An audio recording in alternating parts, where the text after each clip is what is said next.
let's start with the Pledge of Allegiance. Where's the flag? Right. I Pledge allegiance to the flag of the United States of America, to the republic which stands, one nation, under God, indivisible, and liberty and justice for all. Amen. Thank you all. So this year, we are going to do the school meetings first. Yeah. So in a moment, I will recess. No. I will recess the town deliberative session to begin after the school session. But for right now, I would like to go over some ideas and rules of procedure and all that will apply to both meetings. Some of these rules are set in statute, so we can't do anything about them. Other rules I have created or adopted from other moderators, and rules that are set by the moderator can be overruled by you, the body of the meeting. So just keep that in mind.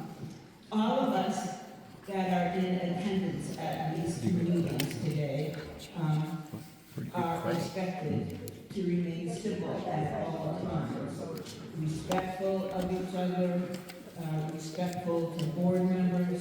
We have disagreements and different ideas about things, but the purpose of this meeting and all of these meetings is to work together to try to find an end result.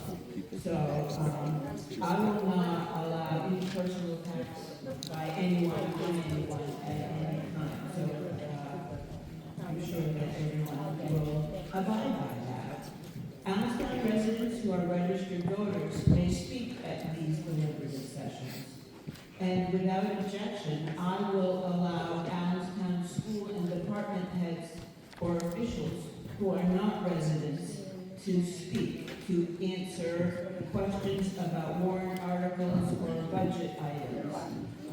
Other non-residents who may wish to speak, we can take that up one at a time as those things may arise, but any local officials and all who are not residents, I will permit to speak unless somebody has an objection to that. I'll take up the warrant articles one at a time, and in the order that they appear in the warrant, unless somebody wants to take one out of order, in which case they can make that motion and you all can vote on that. Everybody should have a copy of the warrant and the budget for both meetings. And if you don't, they're over here on the table. That is going to be important because I do not plan to read the warrant article. You have the warrants and you can read them yourself.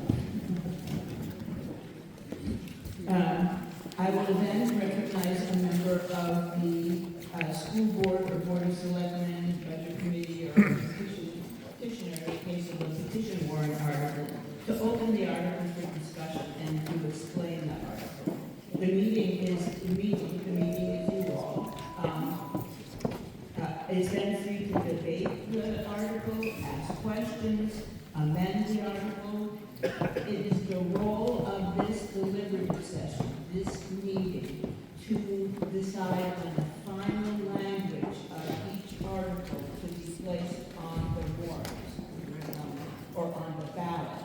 And the ballot is what we will vote on in March at the voting booth. So there are no final votes today. All we do is approve the final language of each of the warrant articles. And each of those warrant articles must be included on the ballot. If we had a traditional town meeting, we could table or skip over, but we can't do that in the Senate form. They always go on the warrant. So in order to speak, I'm going to ask residents to come to the microphone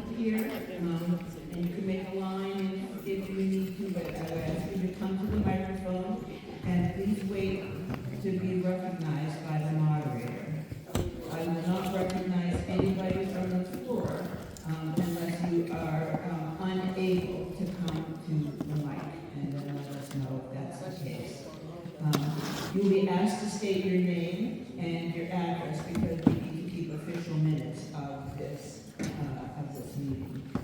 All questions and comments should be directed to me, and I will then pass the question off to the right person to answer it. We cannot allow back and forth discussion on the floor of the meeting, because that can result in pandemonium. I'm not a fan of pandemonium. Speaking of pandemonium, just to note, as moderator, I have the authority to order the removal of anyone who is out of order, and I really don't want to do that. And I will say that in my time as moderator and attending town meetings, I've never had to do that, and I've never seen it happen in Allenstown, so I'm sure that will continue. Most articles can be amended, but you cannot change the subject matter of a warrant article. And sometimes that gets a little tricky to determine, but it's the subject matter that must remain the same. So to reduce confusion, I will only accept motions in the positive for amendment. So if you vote yes, then you pass the amendment. If you vote no, then that amendment will fail. And I will also only allow one amendment to be up for discussion at a time, because it can get a little confusing if we don't do that. This meeting, again, you the voters, can restrict reconsideration of an article after the article is voted on. And that means that there will be no further discussion of that article at this meeting. And it will not be taken up until voting day, which, as it states in here, or on the warrants, will be March 10th, Tuesday, March 10th, at the Allenstown Elementary School. The polls will open at 8 and close at 7. So we look forward to seeing all of you there as well. And finally, I want to make sure that everybody has a chance to say what they wish to say. So I will ask that people not seek to come to the mic and speak until everybody who has had an opportunity and wants to speak has spoken. And I will not accept a premature motion to call the question if we still have a lot of people who want to say something, which might be evidenced by people standing in line at the mic. And remember, you are being recorded. Sometimes that changes how we approach things. So, does anybody have any questions about how this meeting will work or what our goal is today, what we are looking to accomplish? Okay. I can't believe I did that good job, but we can take up questions as they may arise. So what I'd like to do now is, without objection, recess the school or the town meeting deliberative session, and I'm going to say until 10 o'clock or after the close of the school deliberative session, whichever occurs later. So in no event will the town deliberative session start before 10 o'clock. And we'll take a short break in between the two meetings. So, everybody who wants to vote, I trust has received a card, has checked in with the supervisors of the checklist, and has a card to vote. Okay? All right. So, next I would like to have people introduce themselves. And I'm going to start with the school board and school officials over on the side. Keith Claus, school board. Sarah Peterson, assistant principal of Allenstown Community School. Amber Wheeler, business administrator. Jack Finley, superintendent. Adam Tucker, attorney for the school district. Thank you. And I think on this side we have the budget committee. Chris Fowler, Budget Committee. Lisa Toll, Budget Committee. Diane Adolfo, Select Board Rep to the Budget Committee. Deb Carney, Budget Committee. Vicky Cassidy, Budget Committee. John Childs, Budget Committee. Julie Keane, Budget Committee. Mark Solomanto, Budget Committee. Timothy Silvernail, Budget Committee. Jeffrey Venegas, Budget Committee. Okay, are there any other school people here that we should introduce? Okay. Excellent. So let us take up the school warrant.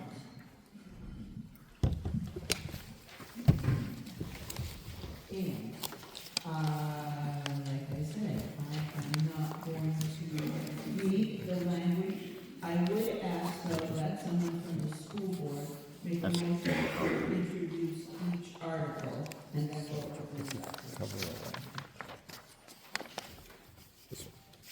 I'll make a motion to introduce each warrant article of the school. There's one in every crack. Okay, so Keith Claus makes a motion to introduce Article 1, which is the operating budget for the school.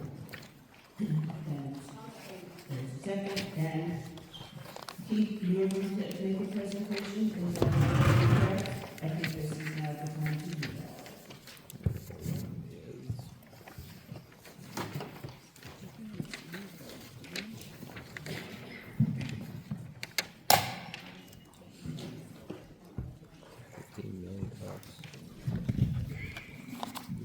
Good morning, everybody. How are you doing today?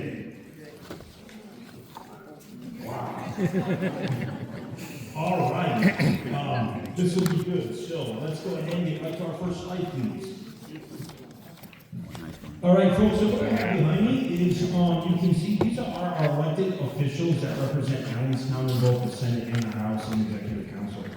And we'd like to put that up there because if you have issues with the way school funding is done, please contact these people. We, as a school board, reached out to each one of them and asked them to come to a school board meeting and talk to us about school funding. And Senator Pearl was the only one who responded and tried to work on a date, and we reached a date, but then something came up that he had to attend and was not able to. None of the other representatives got back in touch with us and worked with us to come to a meeting and talk with us. All right, so our mission. I don't like reading everything because it's up behind me as well. But we're committed as a school district to graduating responsible, confident, self-motivated 8th graders who demonstrate solid academic and social skills with the ability to apply those skills to real-world situations. We have a partnership between the students, the faculty, the staff, the parents, the families, and the community to go ahead and provide a good education. And that's what we want to work on and continue to work on. We, as a school board and with the district administration, have worked to keep the budget as level as possible while still providing that level of education and services required by law. So our enrollment in grades K through 8 will be about 15 students higher than currently this year. Our high school will remain about the same, a little bit lower, okay. And as we look here, you can see the high school tuition rates. We always get a lot of questions. Why do we send kids to Pembroke Academy? Well, if you look at that, you can see that they're anywhere from $2,500 to $3,000 lower than other schools surrounding us that we could send our students to. So the SAU works, Pembroke works, we all work together to keep those costs as competitive and low as possible. So our budget reflects ongoing inflationary procedures and increasing student service needs, right? Our proposed budget is just over $1,000 lower than the default budget. Despite those cost pressures, the district remains committed to supporting special education, student services, and overall operational stability. So we voted on a budget of $14,262,771 for the 25-26 school year. Our proposed 26-27 budget is $15,024,829. Right, it is an increase of $762. $762,000 at $58. Again, keeping that below the default budget. All right, so warrant article 1 reflects those numbers there. All right, our budget changed our drivers. As we can see, 63% of that is special education, including salaries and transportation. 63% of the budget goes towards that. That is an untouchable that we can't go ahead and have.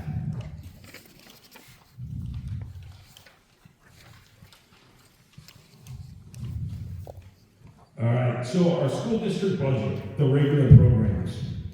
This is an increase of $129,821, and that's pretty much the increase in collective bargaining agreements, English language, services, math and reading supplies, and instructional materials and technology replacement are level funded with some reductions. Our special programs is an increase of $488,161. And again, those are salaries. Out-of-district tuition and summer placements increased by $801,000. Those are things, again, that we cannot control, that we have to provide by law. We do have a decrease in contracted services due to service realignments. And we're proposing a reduction in special education staffing to match with current IEP requirements. Our co-curriculars, it reflects $1,000 co-curricular salary for a detention monitor, $800 for supplies, and again, $14.99 for replacement of equipment with baseball prioritized. So that was a budget increase. Increase of $3,049. And before I continue here, I do have to say, we had 3 families step up in this community to go ahead and donate things for our sports teams. And there's going to be more about that later, but I just wanted to touch on that really quick. We're looking at bringing back baseball, and we had 3 generous families who made some great donations to the Allenstown school community for that. Other support services.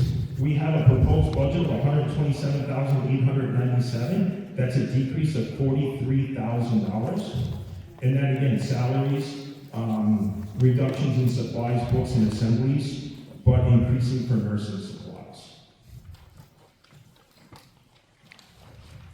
Our instructional services, that's a decrease of $19,299.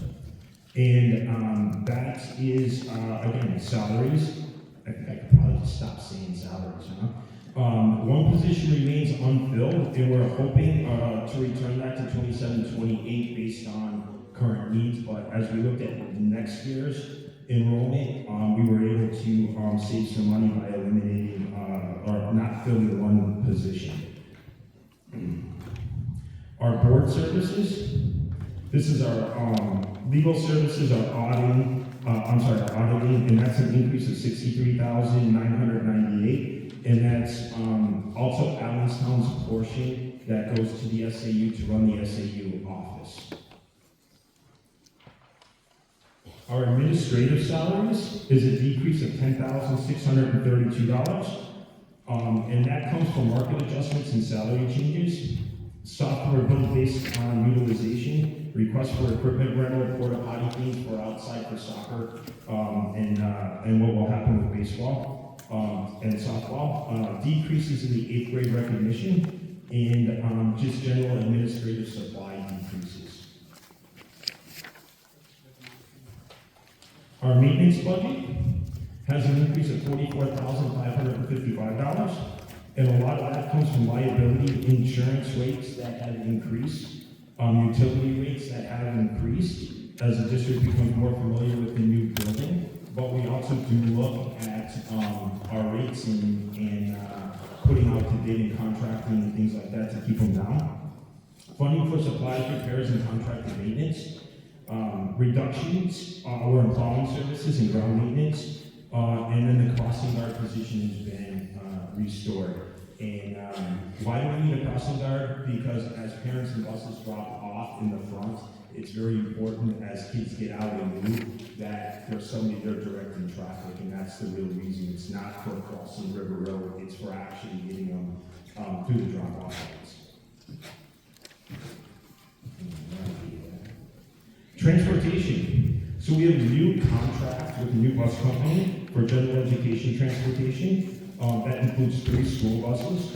It is an increase of $225,620. Some of that goes to the McKinney-Vento transportation, which is special of the homeless population, which actually, if you think about it, is really pretty sad that we have to worry about homeless children getting to school and their needs. $6,300 for after-school late bus, and regular education busing increase of $137,936 for the school year, along with special education transportation increases of just over $18,000.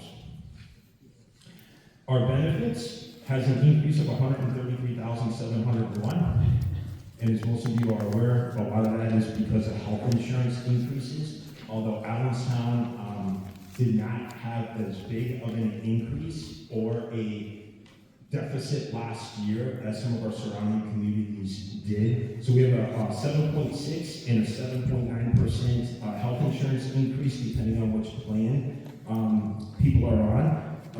We have 2 fewer buyouts and 2 additional 2-person plans. Our dental rate increased by 4.5%. And then our fringe benefits increase that align with position increases with that. All right, our bond. Our bond is going down. So as we pay year after year after year, the rate goes down. It's an increase of a decrease of $445 with paying off the bond to build this school. Our food services has an increase of $28,429, and that covers uncollected debt and costs that cannot be covered by the school lunch funding program. So our budget goes ahead and picks up the cost of those. We will not let a student not have breakfast or lunch as needed. Our trust funds. So our trust funds is a decrease of $312,580. Our trust funds, as you know, are voted on every year and are only funded if there's money left over in the budget. And we will talk about the proposed trust fund warrant articles a little bit later on and what they are.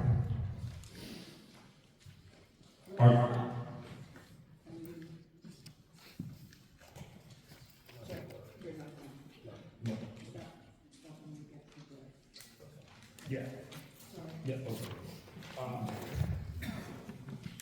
There we go. Grants and food service programs. That was an increase of $31,123. This total appropriation includes expenditures for grants in the food service program. Both programs are fully self-funded through revenue. The net impact of $0 on the general fund operating budget. These programs are included for total appropriation purposes only. I'll stop. That's okay. That's all right. Thank you, Keith. So that, I believe, concludes the presentation on the budget article, which is question 1. So I'll now open it up to the floor if there are any questions, comments, concerns, amendments. Yes. Make a motion to accept the budget as presented. Okay. So, Mr. Fowler moves, well, we actually don't need to do that, but thank you for doing that. Because all the warrant articles need to go on the warrant, so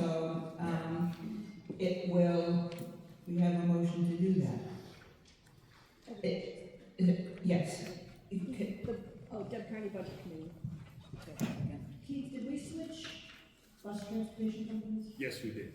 This is why we- We put it out to bid, and this was the best avenue for the school. Okay, okay. Yeah. All right, thank you. This is the first time in years that we actually got multiple bids for a school bus contract. Any other questions? Seeing none, Article 1 will go on the ballot as written. Okay, Gerald has moved to restrict reconsideration on this article. And, thank you.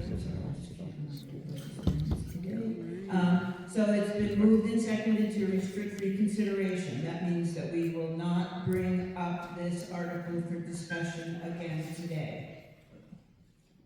Any questions?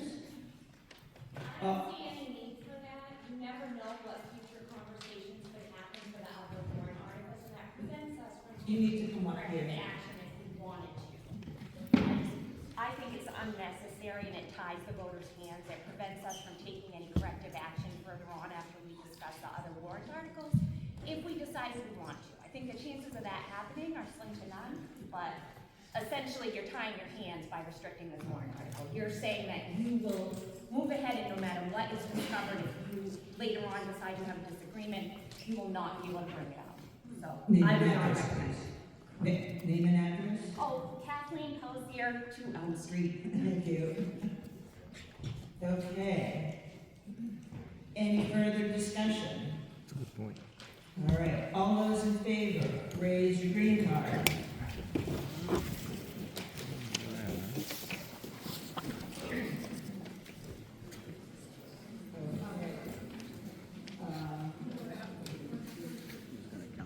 Let me just see who goes down, and all those opposed, raise your red card.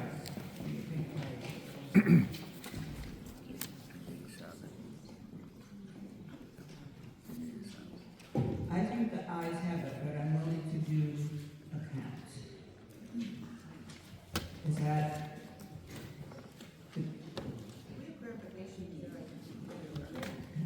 Would you like me to count for you? Yes, let's Okay. put the green cards back up again. You're saying they don't understand what restricting a warrant article means you can't bring it back up to discuss it again. So when we go on to warrant articles 2, 3, 4 of the school, maybe you discover something, they propose a cost, you think this should be handled in the regular budget, or if we went back to that budget, we could fix this issue. This vote prevents you from being able to do that. It says essentially this warrant article will be moved as it's written, and no matter what happens for the rest of this meeting, you cannot discuss it again. So it ties your hands so that you can no longer take action on this. Which you may not want to do. You may go through these warrant articles and just fine and say, okay, everything looks good, let's pass it. But by voting to restrict it, you're essentially cutting your own arms. So, the effect of restricting reconsideration is that we will not revisit this article for the rest of the meeting. That's a right that this body has. They can vote to do that, they can vote not to do that. And the school board has moved that to restrict that, so we can go on with our business. And let's now, is that clear what we're voting on now? Okay. So, everybody in favor of restricting reconsideration, please raise your green cards and keep them up so that we can do a count.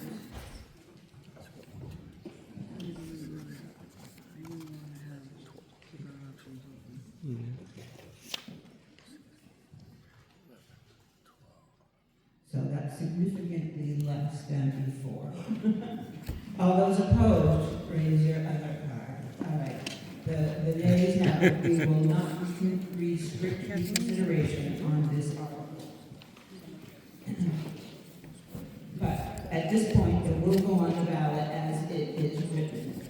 So the next warrant article 2, Keith moves that warrant article regarding the Allenstown Paraprofessional Association contract. And is there a second? Great, thank you. Okay, are you doing the presentation? Sure. Not that there's much to present, but yeah. Okay. All right, so this is for the paraprofessional contract. It's a 3-year contract, and what the school board and the paraprofessional union did was they kind of did a cost reset, if you will. We shrunk our steps down to 5 and brought everybody more in alignment, and so we could keep people. So just like the town did last year, 2 years ago, when we did a cost analysis, we kind of did the same thing. And in 26, 27, it's going to be a $99,535 increase for all the paraprofessionals. In 27, 28, it's going to be $76,309, and in 28, 29, it's going to be $34,941. And so keep in mind that what happens with this is each year, this will then go into the budget as we write the budget. So it's not going to be all this $200,000 roughly amount going into next year's budget. It's divided up over the next 3 years. Any questions? Yeah, what's the percentage breakdown per employee would that be? Is that COLA and step?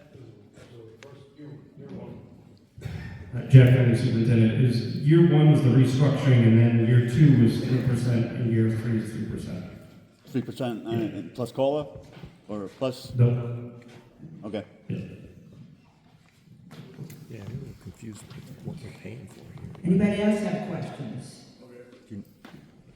What Do a you need to come paraprofessional up is. with the, It's the teacher's thing. It's we haven't done a it's a little very bit good more than job teacher's of thing, so that? they have to have certain qualifications. You might have one that has special ed only qualification for it, you might have.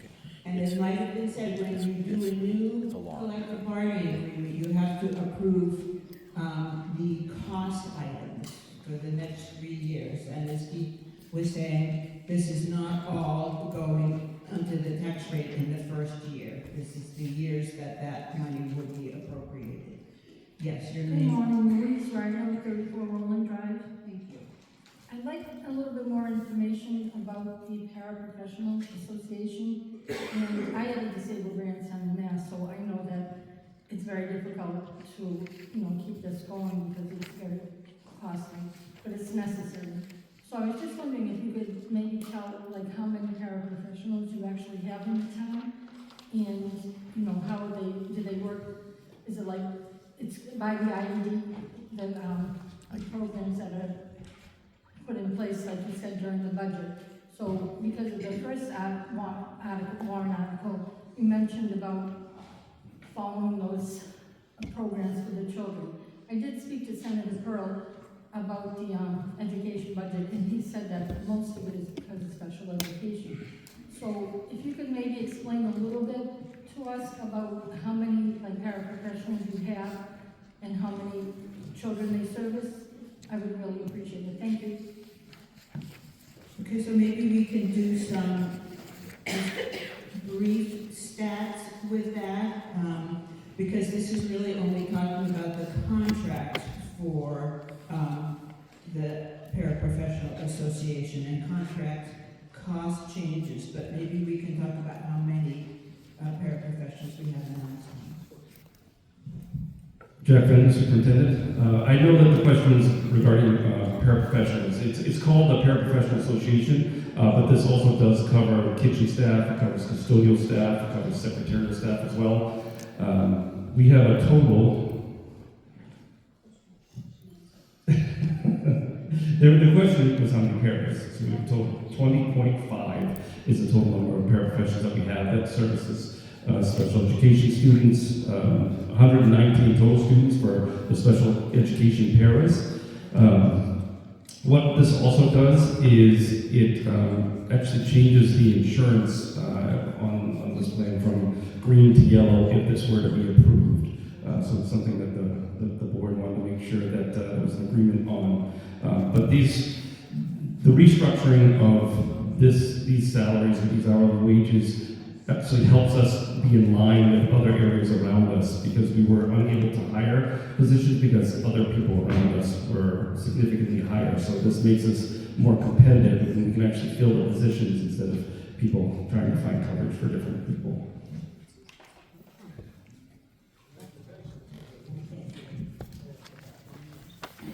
Anybody else have any questions? I guess not, as I see no one at the microphone. Name and address. Kathleen Post here, 2 Elm Street. I just want to stress that a lot of educational studies have shown that of all places that school districts can spend money, staffing to pay their employees appropriately, dollar for dollar, gives the biggest impact. It really is important to be competitive with those salaries, to treat our teachers well and appreciate the work that they're doing and pay them so that they can afford to live. It's the best spend of the money. I just want to throw that out there. Thank you. Okay. Seeing no further discussion, Article 2 will go forward on the ballot as written. Article 3, which is a contingency article. So if Article 2 is defeated, this would allow the governing body or the school board to call a special meeting to address the cost items in the contract. I don't know that we need any presentation on that. Does anybody have any questions about that? Okay, Article 3 will go on the warrant as drafted. Article 4 deals with the Allenstown Education Association collective bargaining contract. Do you have anything on this? And Kathleen, thank you for those comments about the education and getting the proper staff and paying the proper staff. So this contract is actually going to be a 2-year contract.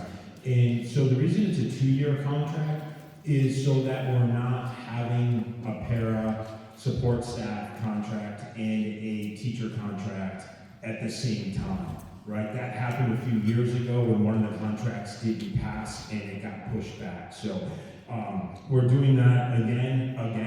We're doing that to align, to go ahead and bring salaries with an alignment to our surrounding communities to keep good staff. Next year, we're looking at this coming school year, $174,263 estimated increase, and the following year, $126,730 increase, which again will be put into that budget. So it's not going to be funded all under this passing of the warrant article.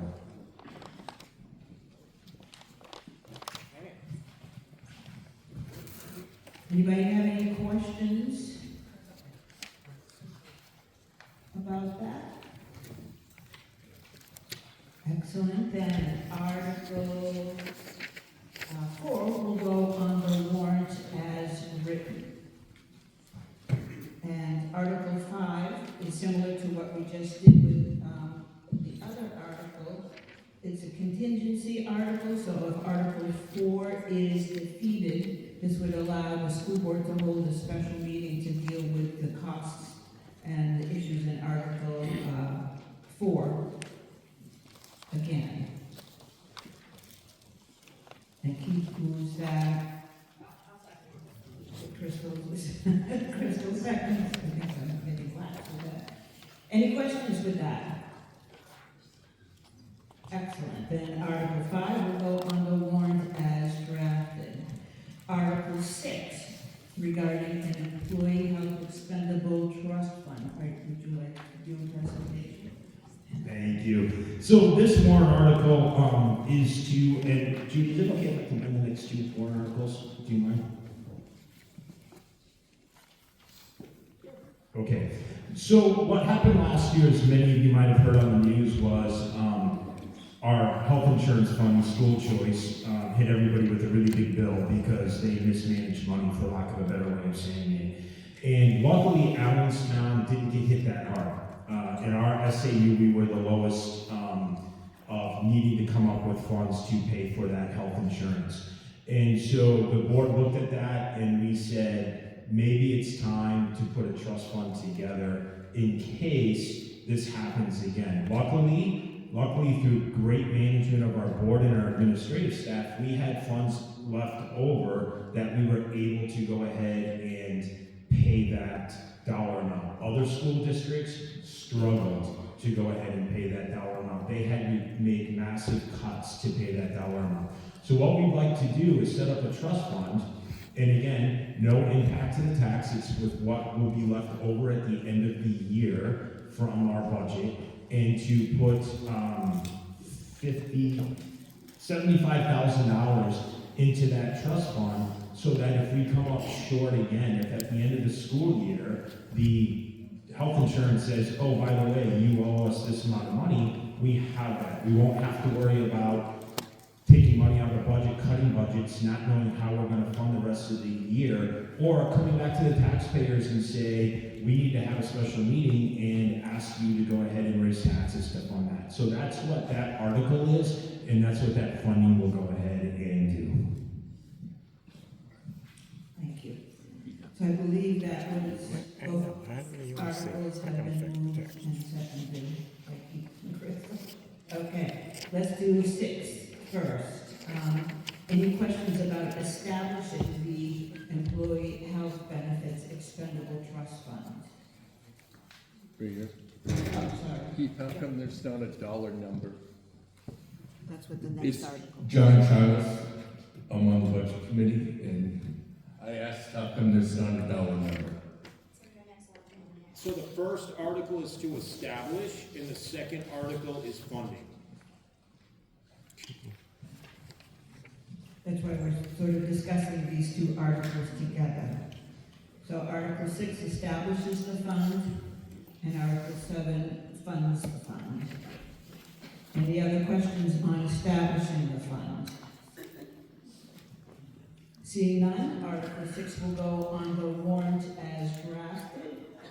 So Article 7, again, is a contingent article, so if Article 6 passes, this will provide money to go into that fund from the unassigned fund balance. Any questions on Article 7?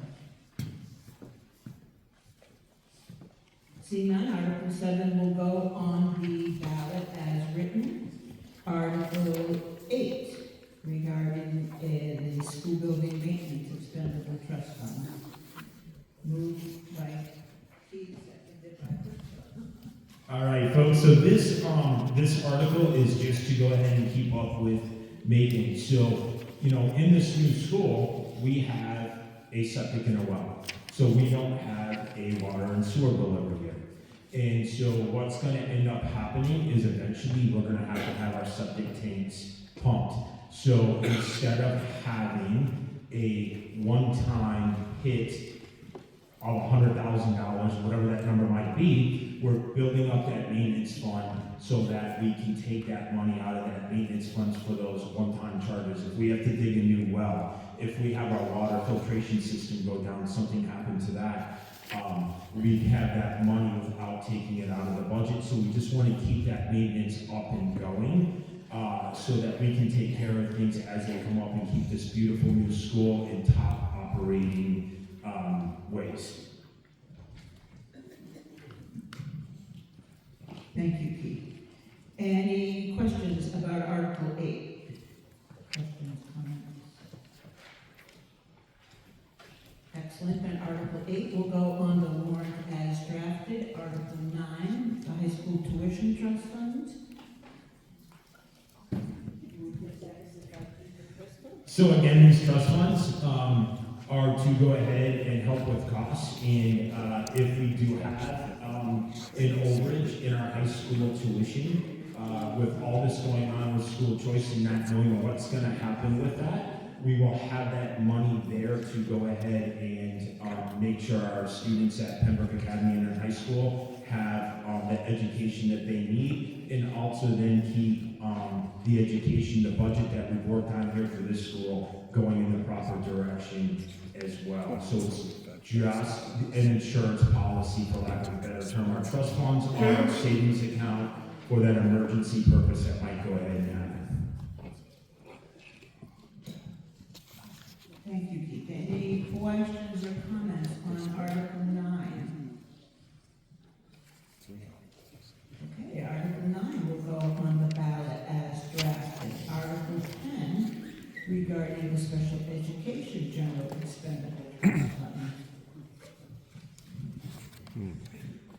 So this will help if we have any students that might move in, or any current students that have something that happens that we are responsible for in funding. We've had some of our surrounding communities get hit really hard with special education costs, because it is by law, if there is something that a student needs and we have to transport them to Lebanon, New Hampshire every day, that is our responsibility as a school district. So what this will do is we'll continue to make sure we have the funds in case something does come up and happen. Again, our insurance policy, our savings, to make sure that we can continue operating the school as the best we can. Thank you, Keith. This has also been moved and seconded by Keith and Bristol. For the record, anybody have any questions or comments about Article 10? Seeing none, Article 10 will go on the ballot as written. Article 11, regarding the open enrollment school program.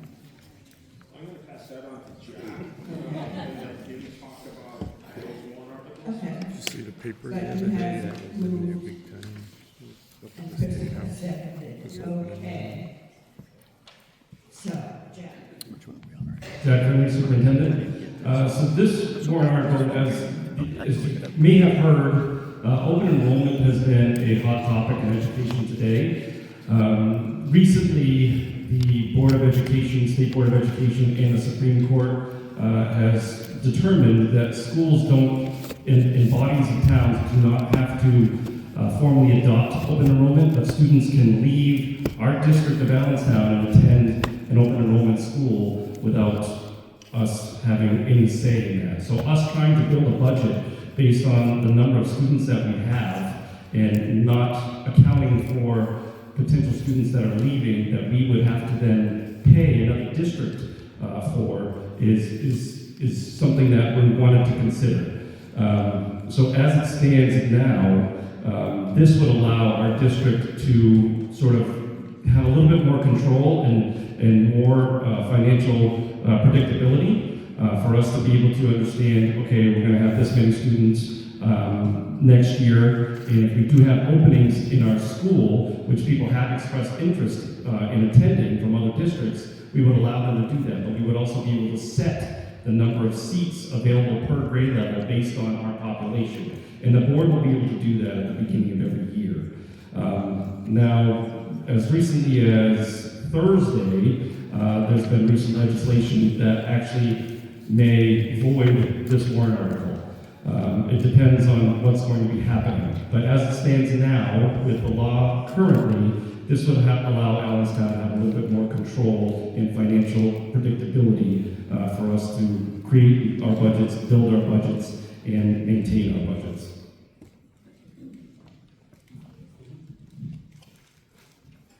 This is really a sort of a moving target, but with the state of the law now, we have this article. Does anybody have any questions about this? You have one coming up. Come on up. I got it. And one here. You have a question here? Well, no, not right. That's who he is the same. My name is Jason Jutris, I live at 19 School Street. This question is for Jack. How does it give us more control? I don't understand. if we have students that are gonna be leaving and we're gonna have to pay, we don't have that choice up front. So how does this give us control? I don't understand. Thank you, good question. This declares that 0% of our students would be leaving, so we would know that we wouldn't have to be paying other school districts. So our per pupil rate, which is 25 or 26,000, we wouldn't have to send out of our district and pay another district for that student. Because if we have 5 students leave, that's 125,000 of our budget that we raised here from local taxes that would have to go into another community because we would be paying them because of this open enrollment article. So right now, if a student goes to an open enrollment school, are we responsible for paying that? Yes. We are. So we are now saying that we're not gonna allow students to go to a different school? Is that what we're doing? There are still other ways of doing it, other avenues, but this is a way for us to be able to control the open enrollment piece. There's still best interest, which families can apply for to go to another school, and there's also manifest hardship, which people can also go and attend another school. But this allows more control over us and more financial predictability, as I said. I guess I'm not understanding. So it allows more control because we can limit how many students we take in from other areas.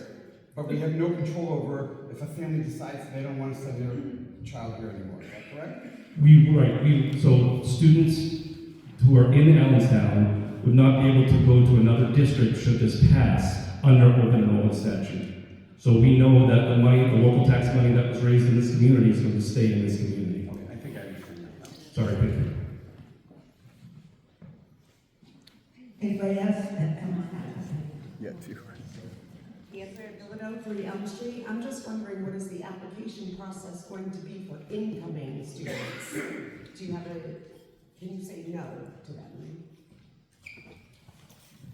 Yeah, so if this is adopted, then we have to make sure that we have an application process. We have one that's drafted, but there is the ability for the board to not accept students for certain criteria. And if we say that we have 2 seats in 2nd grade, and that's what we want to allow, and they fit that criteria, we would establish the application and say, okay, does this child meet everything that we're looking for a student to attend Allenstown?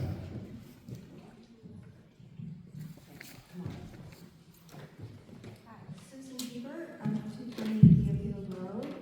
My question is in regard to the cost for these students. Does that impact, or what's the difference, or is there a difference between a regular student and one with special needs or special education requirements? Are they apt to go somewhere else and we would have to pay more?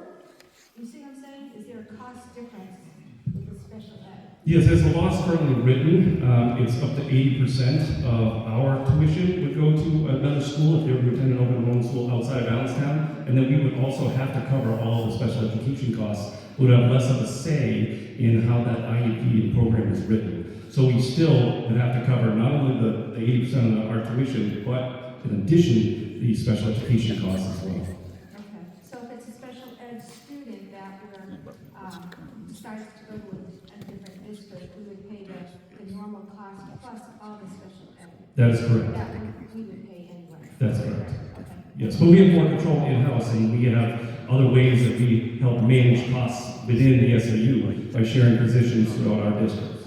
Yes. All right, thank you.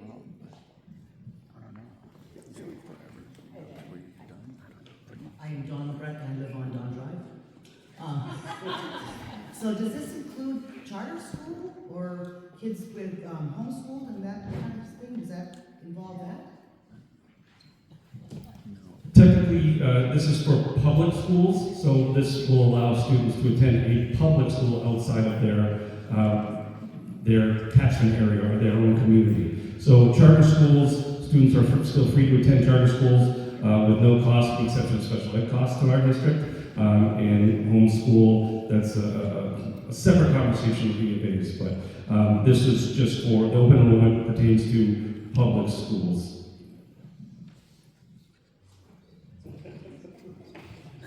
Come on up. Mike Frasino, Deerfield Road. I write the stories about this kind of stuff. I don't like this idea. It sounds like school districts can steal students from other school districts. Let's take this to a logical extreme. Let's say we have some better performing schools somewhere else, and people say, I'm gonna take my kids there.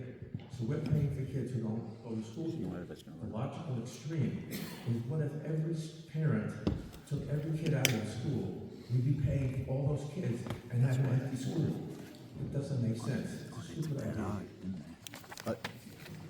And I don't know if Jeff wants to say anything, but this is state law, this is what your state legislators are up to in Concord. Can I say something with that? And I think this article, as Jacqueline said, is to try and make There you go. a, some level of control over what may happen with all of this as the legislation progresses. Thank you. I was just piggybacking on that. I think Mike, my name is Jeff Nagus, 4 Wade Street. No worries. So I think, Mike, what this warrant article does is try to mitigate some of that. It tries to give us a little bit more control so you're not having a mass exodus going other places. Or a lot of people coming back in, it's going to make the budget fluctuate, it's going to be hard to control. So I think that's what this warrant article does, is try to give a little bit more control to the school. Timothy Silverman, I got a question though regarding, now we're talking about open enrollment stuff. But when you look up in your preamble, you were talking about your proficiencies in math, proficiency and everything else. How do you expect to compete with other school districts in the area?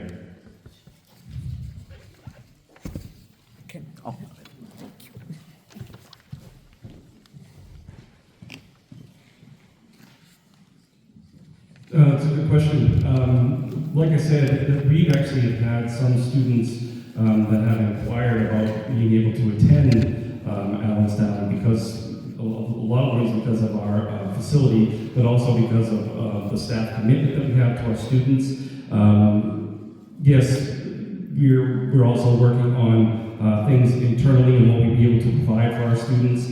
But overall, what we're trying to do is provide an education here in Allenstown that's representative of what the values are in this community. So if other people find that appealing, then it is something that we're going to continue to do and support our students as best as we can. Regarding performance, if you do notice that if you look on the school district page under curriculum and instruction, you'll note that some of our 7th and 8th graders are 15% over the state average in performance. So we have noticed, not just in this district, but in other districts, that students are coming in less prepared. But the good thing in Allenstown is that we're able to sort of reduce some of that preparation and make sure that students are high performing by the time that they leave Allenstown Community School. So the data does reveal that and show that for us. But there is a lot going for Allenstown, and people have asked to be able to come in here. Under open enrollment, since we're not declared an open enrollment school, they have to go through the best interest of manifest hardship, and that's up to their own school districts. But this will allow them to sort of forego that based on the current interpretation of the law to allow up to 25 students. Thank you. Hey there. Yeah, it's a tough one. Vicki Van Nine at 67 River Road. With the 25 students that can come here, is that, if nobody leaves our school and they come in, their tuition is coming from the other cities, right? But as far as if that happened and eventually like our facilities wasn't enough and this and that, they don't compensate for the budget that we pay on the other stuff, like the physical needs and things for having the students. Right, it's just based on the per pupil cost, so they would pay up to 80% as the current law is right now. But like I said, if we don't have space for any additional students to come in, the board has the ability to set, we don't have any space, so they can set 0 students in. This allows up to 25 students for the board to consider. But you're right, it's just the 80% of the per pupil cost for students to would go back to us on the budgets for the other things. It would, I mean, do we take on the students? Like, are we at our full capacity right now? It depending, it all depends on class size and the number of staffing that we have, and that's what the board will consider when they decide how many seats are available per grade level. Because So, that's what I was saying, you right. increase all the other operating activities, you take on more students, and they're just paying a little of it, but it ends up, the rest of the school budget is affected with the number of students we have. Yes. It would change the per pupil cost in the following year. So it's not one set number each year. So let's just use 25,000 as a number. It's not 25,000 each year. That per pupil cost will start to change if the cost of operations, the cost of instruction changes. That per pupil cost will also change.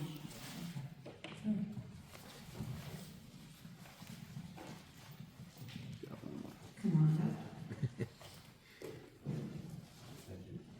David Simmons, 1930 Drive.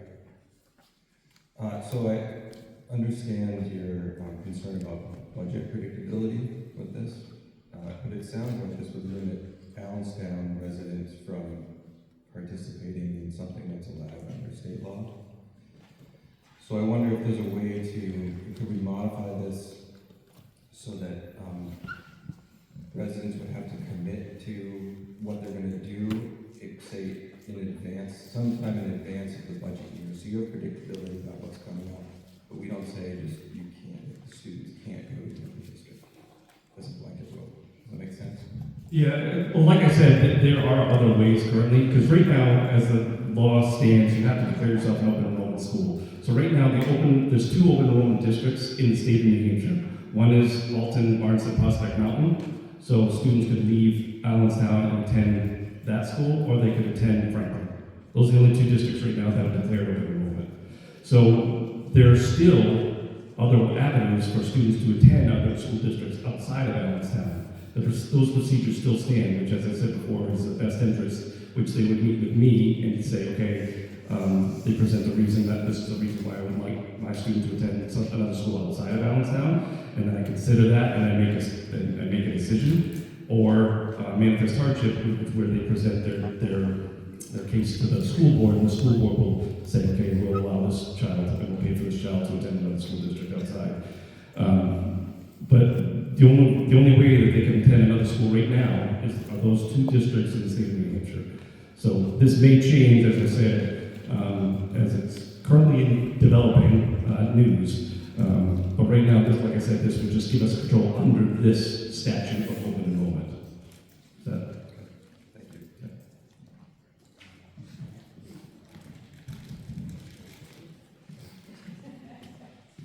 Hi there. Sandra Swanson, 31 Dodge Road. Can you tell me how you came up with the 25 students? Why not 5? Why not 12? Why not 40?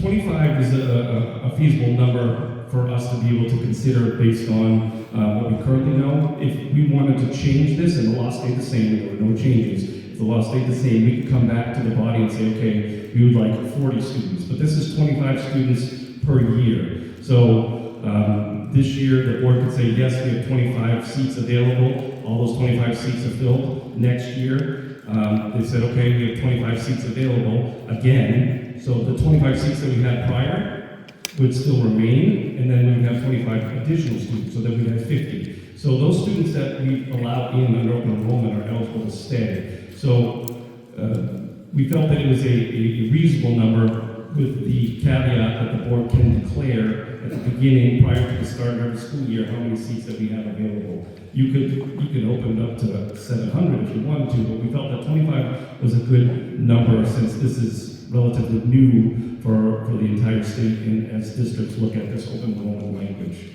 So. Jack, can I add to that? Sure. It says no more than Per year. Cheryl McDonald, in the article it says no more than 25, so it doesn't say you would take 25. So it gave us some latitude on what we could accept.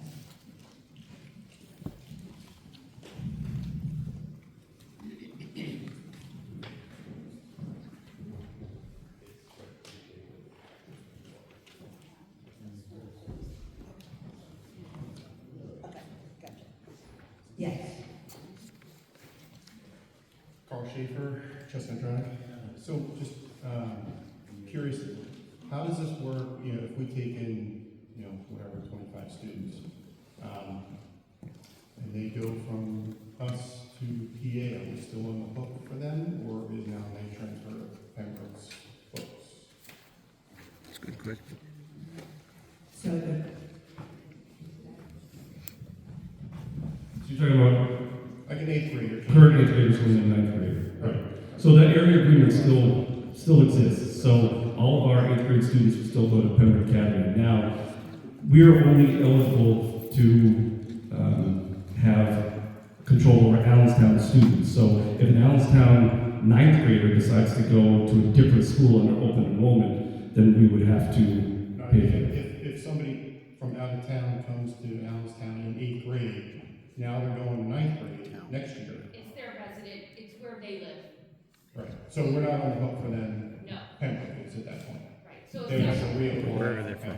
if someone from Manchester came here and came here at 2nd grade, went all the way to 8th, and then went to Pembroke, Manchester's paying their Pembroke tuition, not ours. That was my question. Sure. We're no longer paying any that extra 20% is now on Pembroke. But do they have to reapply to go to Pembroke? They would have to reapply to go to Pembroke. Yeah. Thanks. Sorry, Abby Tepper, legal counsel for this School district. Okay. Kathleen Pellissier, 2 Elm Street. I heard the previous gentleman come up and ask if there was a way this could be reworded. It seems what I'm hearing from some of the voters is their concern is limiting themselves from being able to participate in open enrollment in other districts. I'll propose this amendment. If you don't back it, vote no for it. I'm not losing skin either way. I just am trying to present something that may be more desirable to the voters. This could be amended to, after where it says the district to admit non-resident students to Allenstown Community School, we could strike everything after that comma up until the first comma and begin with and further to limit the number of non-resident pupils. That would prevent us from not allowing our students to participate in open enrollment if we chose that we wanted to do that. It allows us to continue to make revenues by taking other students in. Which is Kathleen, I would do that. but you're leaving us open.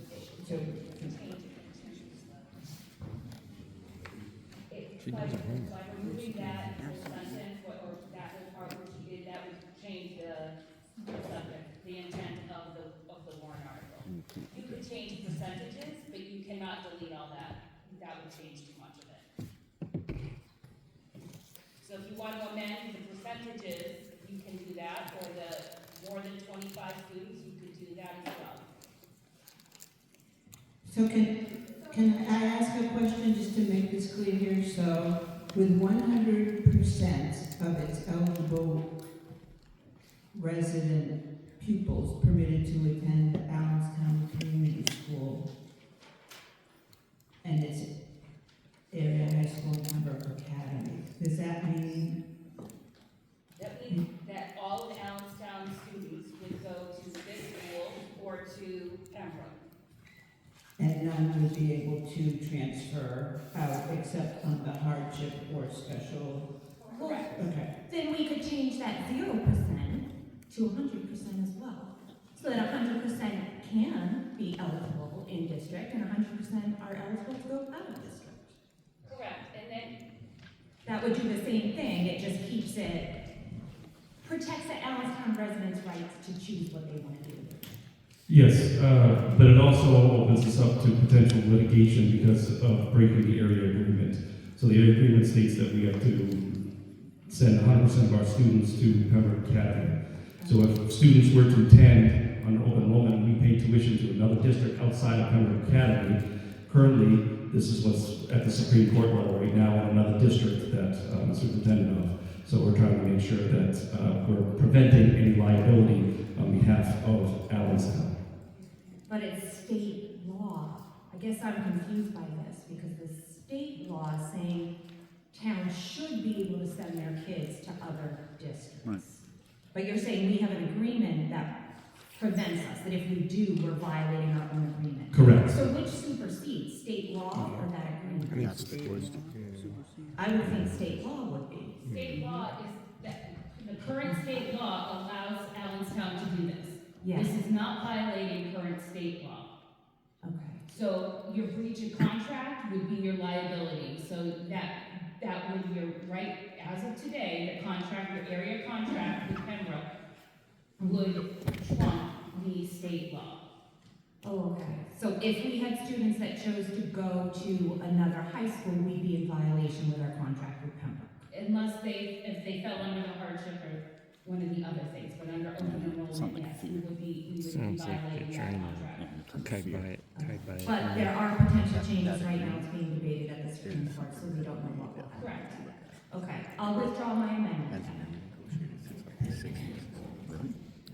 And this will last for a year, correct? We can change this at the next town meeting, school meeting? Yes. At that point, we might know more information about the results of the Superior Court case and the legislative activity. Okay. Yes. Susan Heber, Deerfield Road. I have an easy question. Who takes care of transportation for these children that are going here and coming from different districts? Under the law, the families are responsible for transportation. Okay, so this. It's not us. Also,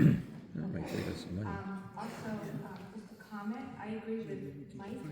I'm not sure this is a good idea, at least for this year. I think we should sit back and see what happens throughout the state, who does it, who doesn't, and what occurs from that. So that, okay, I just think we should probably wait and see what happens. That's just my comment. That's not, look, can I just have Jeff Venegas, 4 Whitney Street? So, just to clarify what your question is, and just to understand this a little bit more to people who may not understand this is not coming from our school. This is a state law that's the open enrollment is not coming from us. So the open enrollment is not coming from Allenstown. It's statewide. So we're just trying, what I understand this warrant article is trying to do is try to protect us in some different areas, give us a little bit more control, because we cannot, it's a state law that's doing the open enrollment. It's not us. So they can't sit back and wait and see what's happening because it's brought down by a higher power than us. So what this warrant article is trying to do is trying to cover all these different vague things that we may not understand. It's trying to make sure that we don't violate our contract with the high school. It's going to make sure that we have some control of how many people leave and how many people come in. It's not trying to tell the students, hey, you don't have the right to go. It's trying to give them the option if you have the hardship and the other, I'm not sure what the other one was, best interest. The best interest that they can still leave if you feel like it's better for them at these other districts to offer them service or something that might not be available here. It's not to restrict your right to leave. It's not to prevent, people that want to come. It's trying to give us a little bit more control, protect us against possible lawsuits from the high school. It's coming from the state, this open enrollment. And I had a lot of questions everybody has too, because that's been a hot button for a while, whether or not we're going to have charter programs, we're going to let people go to different schools. The impact that this has on us, if you have students, all of a sudden everybody leaving, you're still having to pay for them, and you don't have them in this building. And on the other side of that, if we have a whole bunch of people coming here, we still have to cover the X amount of cost that's left over from what that other school district would pay, plus the cost of the building, hiring more teachers. So it's a lot of variables that's going into this. So this one article is just meant to kind of give us a little bit more control and protect us against some possible things that might come down the road. Am I correct in this? I just want to make sure. Yes, so if we don't have this, we would be considered open enrollment, and 100% of your students could leave next September. So this is to protect you. If we don't do anything, then it's considered open enrollment and anyone can leave. And you could have this beautiful new building empty. The other issue is that in April, by statute, you have to offer contracts to your employees. So you offer all your teacher contracts, and then what happens in September, when half of the students don't come, and you're contracted to pay those teachers, and there's no kids in their chairs, because there's no one to teach because everyone's left your district. That trying to prevent happening with this. I'm leaning towards that. Okay, well, I mean, the opening sentence on the article will show the Allenstown School District vote to adopt an open enrollment school program. And if I just read that, I would say, no. So, I don't know if this needs. That's by statute what we have to say. We don't want to say this. We don't want to, I think I speak to the school board, we would prefer not to be dealing with this right now, especially when it's such an unknown. But because what we do know as of today, if we don't vote for this, the town doesn't vote for an open enrollment program and set the limits, then it's 100%. Okay, I think something needs to be said on this article, because I think we have a lot of people here, but this is not the entire town. So if they come in to vote and only see what they see there without, being here, who knows what's gonna happen. So. That's the case with everyone. So, Yeah. Judy? Can I just, Okay, go sit down. well, hold on a second, though. I have Jeff Venegas, Fort Wayne Street, and I just have a question for you. So what you're trying to say, and I understand, sorry to keep talking. All right, so what I'm understanding you're saying is that, and I think this happens to a lot of people, because when this happened, a lot of people didn't even know it took place. And that's because we have busy lives. We're working, we're doing stuff, and then all of a sudden we find out open enrollment. Well, what is that? What is an open enrollment? How does it affect us? How does it affect other schools? What are we doing here? When it came, and I think I'm pretty, up to date on stuff. And when it happened, I was like, wait a minute. I had tons of questions. I didn't understand it either. So what I think, and please, I'm not speaking for you, but what you're saying is, since you weren't aware that this happened, that this was passed, when you read that, you're thinking that we're adopting a program on our own. That we said, okay, we're going to do open enrollment. Let's go, right? Instead of what it's really saying is that because it's already been handed down, we're trying to protect ourselves in what we've already discussed. Is that correct? Is that what you're saying? Yeah. So this is informal, but just by a show of hands, how many people knew that this open enrollment was happening? Okay. How many people understand what the open enrollment is? Okay. How many people have no idea that open enrollment was going on and just kind of a little slap in the face? Okay. So hey, we have a wide spectrum of people who knew, didn't know, and didn't understand. So that's why this deliberative session and the other meetings we have is very important. And I know the whole thing everybody's always said is, how do we get the word out? How do people understand? Because we're busy, we're working, we're having families, we're doing all this stuff. And this is a good turnout, don't get me wrong, but you're right, it's not the whole town. So we're dealing with this all the time, trying to get the word out. And as you look in here, you're going to see the same faces that volunteer their time, do the board, run for the select committee, which is, a lot of these is like a thankless jobs, you know what I mean? We're trying to do the best we can. But I just wanted to reinforce what you were saying, okay? Do I have a solution how to get the word out? We're trying. The town has done a better job trying to communicate. Your selectmen have really tried to get the word out on a lot of different things. So anybody has any ideas that can help get the word out on all aspects, please come to your selectmen, come to the budget committee, come to the school board. Let us know what you think so we can have a better idea, try to inform everybody. I just wanted to make that statement. Did I misrepresent you in any way?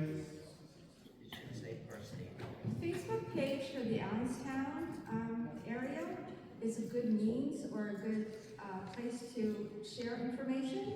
So, in this particular case, maybe Kathleen? I'm going to say that's something that we need to work on for all of the warrants and budgets. So I'd like to focus us back on this question and move us on. But thank you very much. Thank you.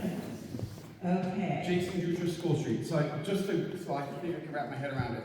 We're voting to adopt open enrollment, but the alternative is if we don't vote to adopt it, it happens by default, but we have no say on being able to limit. So I think if you guys had changed our wording, so to let the people know that if we don't vote to adopt it, it's going to happen automatically with us out being able to limit students coming in or out. Because even if students come in, I know Jack would say there's students, there's been some interest, we're still on the hook for 20% of those costs, right? So I think it's good that we limit how many students, because it's going to increase our budget if students do want to come in here. But I think that people just need to understand that we're only doing this so that we can limit that. We're not just adopting it, it's going to happen no matter what. I think that needs to be clarified so that it's more understandable to everybody. And I might suggest that that's something that we need to do with the educational materials that we put out. And yeah, make sure that everybody understands. Okay. Ron Pochetti, Kimberly. So given that the other districts only pay 80% of that student's tuition, can you just talk about some of the upside of taking in any students from other districts? The upside, they have to. Yeah, it should the school board declare seats open, and if we already have seats available and it's a lower student-to-teacher ratio, then the teachers are already going to be instructing that same number of students and just have empty seats. So we would be able to fill those seats and maintain our regular costs, and it would be additional revenue, essentially. So that's the reason for emphasis. So, clarifying the follow-up question. So it's more, you would look at your current staffing level, say we have, okay, there's 8 seats, right, we can accommodate with, oh, I'm sorry. So, you would look at current staffing level, say, okay, we have 8 seats available, right, and we're not going to have to hire anybody else, we can take on these students from elsewhere, and we're going to cut it at 8 this year. That's kind of your approach. Yeah, I believe that that's the board's intent, that we're looking to increase staffing or anything else. It's just maintain current staffing. If we have seats available, then we would put students in those seats. Thank you. Okay.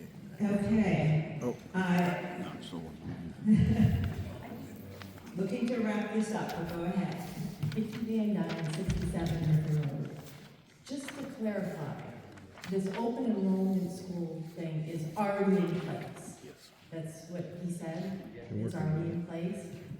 So when you said that Franklin and the other town were the only two in the state that have it, you're saying everybody has it. So those districts are eligible to receive students. But any school district in the state can leave because they're open enrollment to go to those districts. We are now saying that we are also open to receive students. But we're part of the open enrollment program to have students leave, not enter, under the current law. Okay, so open enrollment is a two-part thing. Yes. And we've got one part of it. Which is leaving. Okay. Yes. So this would be adding the second part to it. Yes. Okay. Good question. Okay. Yes. Name and address. Scott McDonald, 19 River Road. This is for the attorney. If the folks pass this, does that mean our students in town are ineligible for our New Hampshire education grants? And I hope I got that correct. If someone wants to send their child, and they've been around for a few years, I should have brought my phone up, I have the exact name. The education fund grants to go to another district. If they want to do that, and we pass this, does that mean they won't receive any of these funds? So again, I know you're trying to stabilize your budgeting, and it's really difficult with the state and federal mandates, but Yeah, education freedom accounts are a separate thing. It doesn't pertain to open enrollment. And when we're putting out our literature, I can, the board is okay, we can help explain the difference between open enrollment, best interest, manifest hardship, and education freedom accounts. okay, I'll look forward to it. Yes. All right, can we? Okay. Okay. And I'm going to say that this is the last comment. Okay.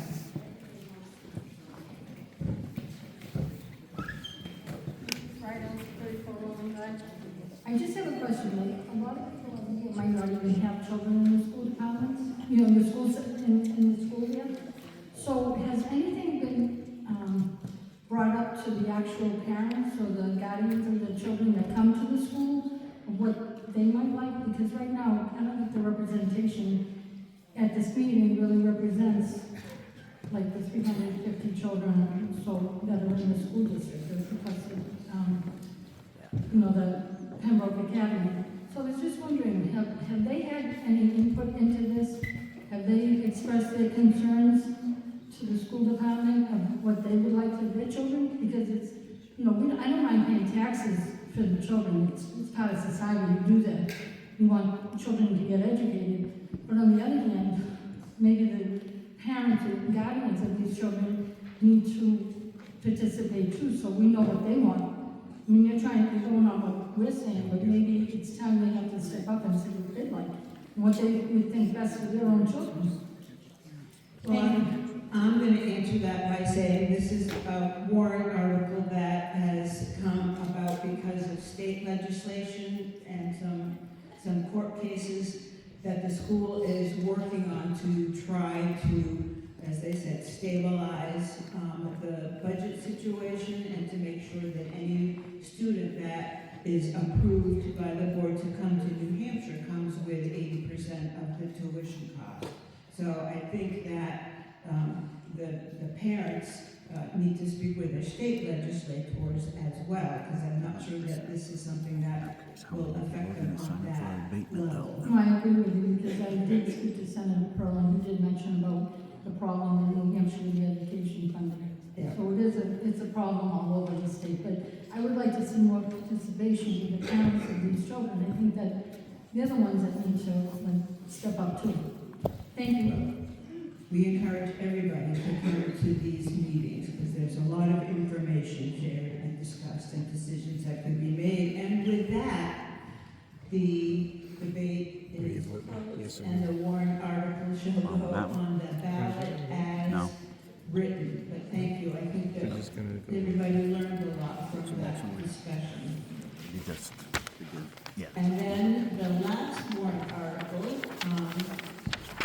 the district will authorize the school board to accept without further action by the voters gifts, legacies, devises of real and personal property which may become available to the district. This is kind of, we call it boilerplate language, which just gives the school board the authority to accept any monies that may come into them. Moved by Keith, seconded by Phil. Anybody have any questions on this? Excellent. Then this will go on the ballot as written, and that is the conclusion of this session of the school district meeting. I'm going to recess this meeting to March 10th, which is voting day, Tuesday, March 10th, at the Allenstown Elementary School. And the polls open at 8 o'clock. And we are past our possible 10 o'clock date for the start of the town meeting, but I'm going to take a 10-minute recess so that we can set up.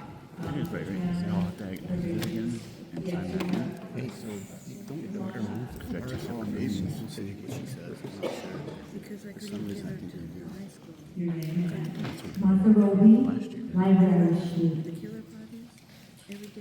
I would like to know if 25 Canal and Hillsbrook are now part and fully taxed based on the arrears of exemption. I'm going to ask you to bring that up during the meeting. Okay? Okay. Yes. Each year, 119 Grand Street. I'm just asking them to revisit that original, the budget for the school. Why is the default budget not the previous year? The default budget is a statutory calculation. The statute sets forth what we can include from the prior year's budget to make up the default budget. So it's a statutory calculation. I believe in the materials that we have is a worksheet that says what things were added last year's budget to result at the default budget figure. So, we don't have a choice now to vote for the last year's budget. Can we make it like that? The default budget is a statutory number, and this meeting cannot change that. So, in the voting booth, your choices are to vote yes on the budget, which will be the number that's set forth as this year's appropriation, or if you vote no, then you're essentially voting for the default budget number. Which is higher than last year. It may be because of the things that go into. I would suggest that you look at the sheet in your packet that lays out what considerations went into the default budget. Okay, thank you. Okay, you're welcome. And with that, I will close this meeting. We will, but all the same rules that we talked about earlier still apply to this meeting, and you all did a good job at the school meeting, so I appreciate that. I would now like to have our Board of Selectmen introduce themselves, starting with Scott. I'm Scott McFarland, I'm the chair of the select board. Give it all on this table. Diane Rocco, member of select board. Laura Lambert, member of select board. Kathleen Pelletier, member of select board.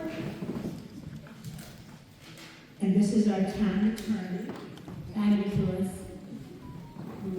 We will not call on unless we need her. And I would now like the budget committee to reintroduce themselves. Chris Allen, Budget Committee. Lisa Toll, budget committee. Attorney Budget Committee. Vicky Cassidy, budget committee. John Childs, Budget Committee. Judy Key, budget committee. Mark Salamanto, Budget Committee.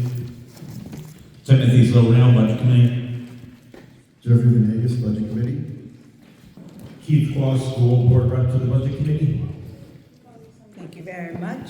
And we have some folks over at this table over here. If you all would introduce yourselves as well. John Harrington, Town Administrator. Chad Oakley, Lamb, Deputy Council Tax Collector. Jacqueline Tate, Town Clerk, Tax Collector.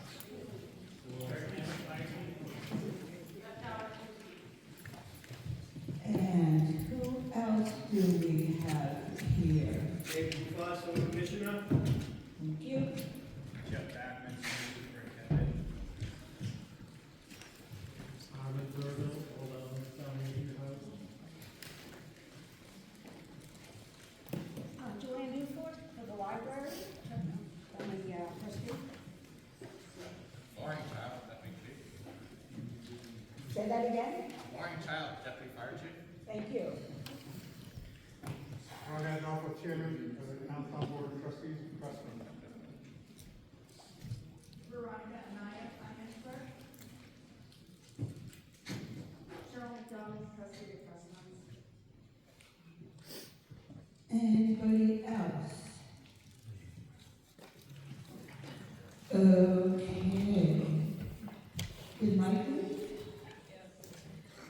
He did? Okay. Okay, so, that was an interesting meeting.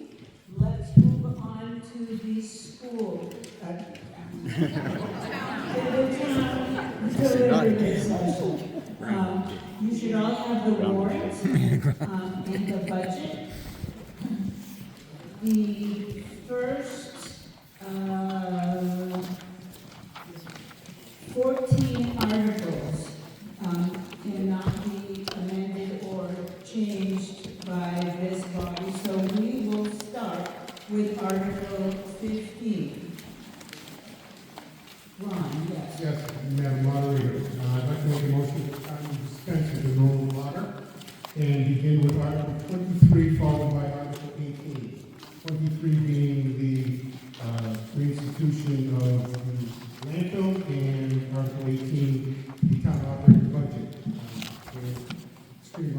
this year.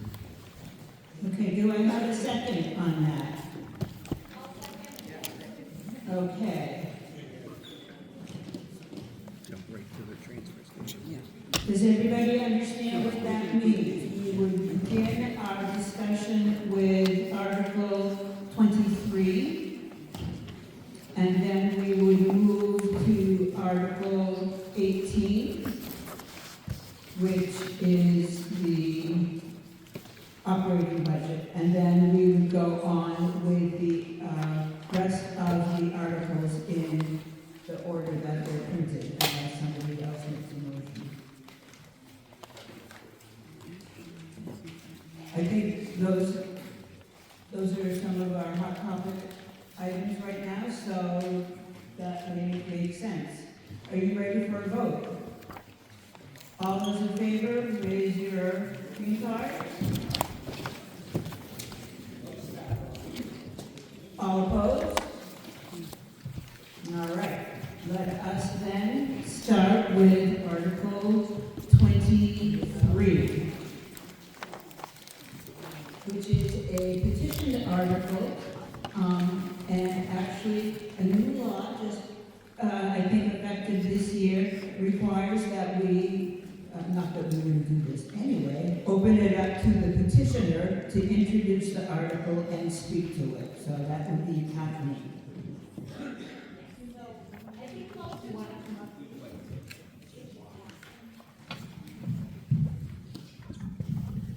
I actually really hate public speaking. I'm only doing it because I believe it's important. So most of you are familiar with Article 23. It was done as a petition that was able to get over 500 signatures. The intent of it was to put this topic in the hands of the voters so that we can resume our transfer station and waste collection and disposal efforts.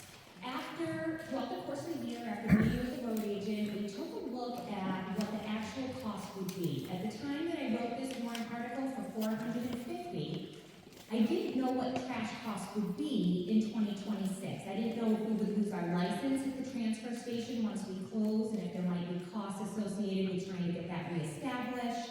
I didn't know what would happen with our contracts with Casella. I was pretty confident we would not be able to renegotiate the same contract we had with them, that it would be more expensive than it was in previous years.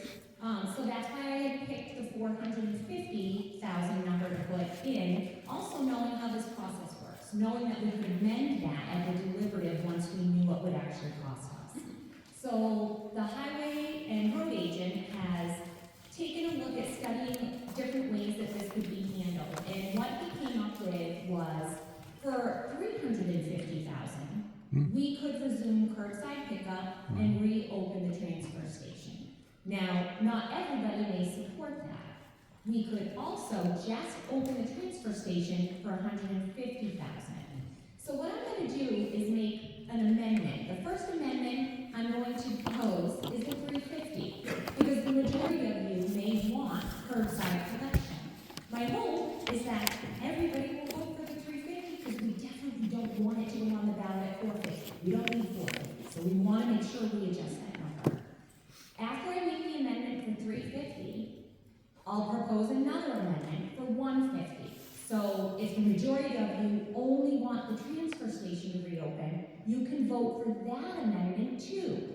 And then that will supersede the first amendment, and that's what would get moved onto the ballot. So when you show up in March, you'd see this warrant article printed as, shall the town of Allenstown vote to raise and appropriate the sum of $150,000, and that's what you would be voting on.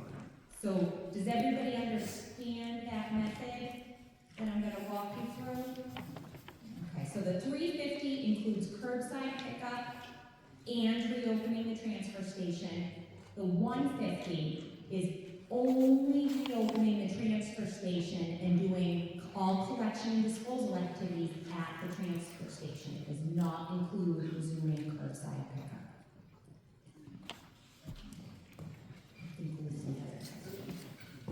Lucille Dustin, 2 Valley Street. What impact would that have on our taxes, $450 versus the $350 versus the $150? So I want to say the $450 would have been like 80 cents? 85 cents. I thought it was 5.30. Yeah, close, getting there. Yeah, it's kind of a little bit tougher. The 150 would have been like 20 cents, 28 cents, 350 would have been 60 something, right? 80. You got that? 450, nobody wants, is my understanding. Yeah, we So, don't need 450, so to move 450, we would be putting more in our spending in our budget than is required. Good morning. My name is 64 School Street. Catherine, you had mentioned people are having trouble hearing in the back, even with the mic, so just. Catherine, you had mentioned at the last meeting what that 350 really entails. I think it might help the group to understand that we need to retain the dump truck and all the things that go with the collection of trash. I think we all understand the transfer station needs to be open for legal purposes. So could you just cover that for the group? I think that was very informative from the last meeting.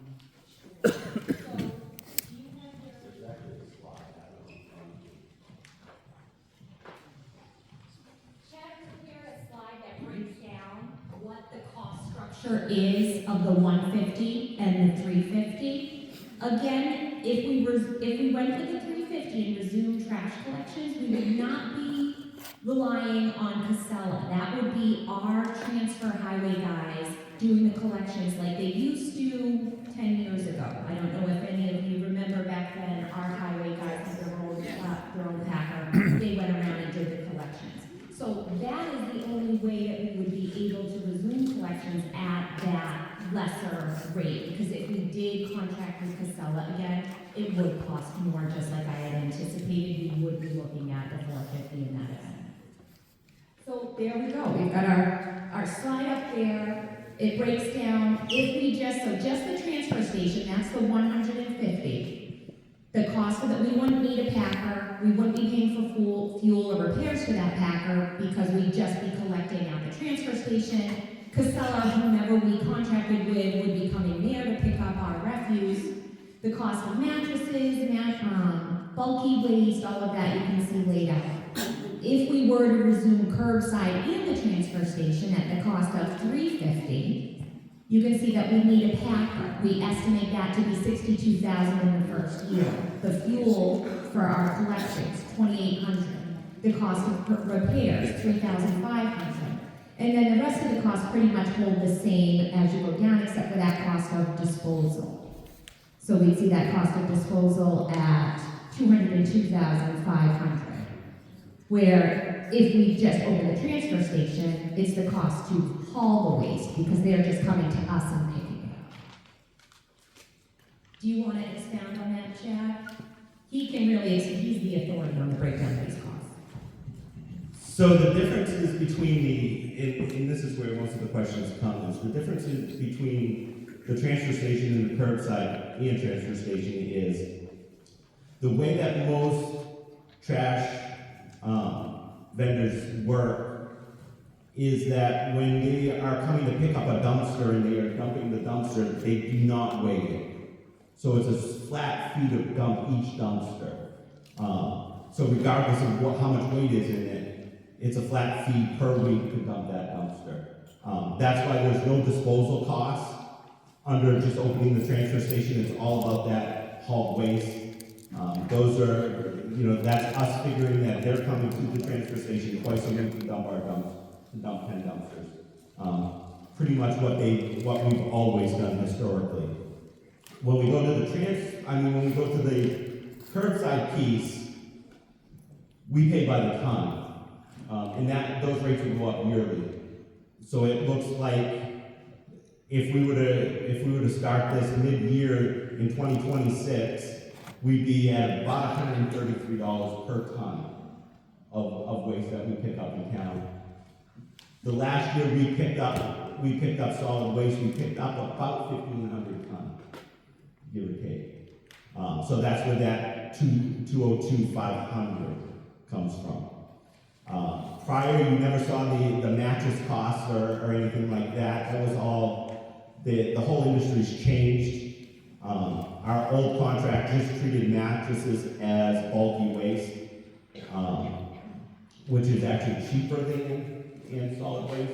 Bulky waste are your bureaus, your couches, those type of things. Those are priced at this point about $101 a ton to get rid of. Where mattresses are a flat rate of $50 a mattress plus transportation. And the mattresses include box springs. They treat box springs the same way. I had a question over here. Sure. Sorry to make you walk all the way over there. Suppose I could have met you halfway. All right, no worries. Jeff Venegas, 4 Witten Street. So, as we were discussing this in the budget committee, we had similar questions, and I'm kind of hopefully I can represent everybody that we were talking. As you can see the vote on there. So some of the concerns basically is we all agree, well, most everybody agrees we need to have the transfer station open at minimum. But as we're going through this and we're looking at doing the curbside, well, there's some things that we need to also think about and do our due diligence on.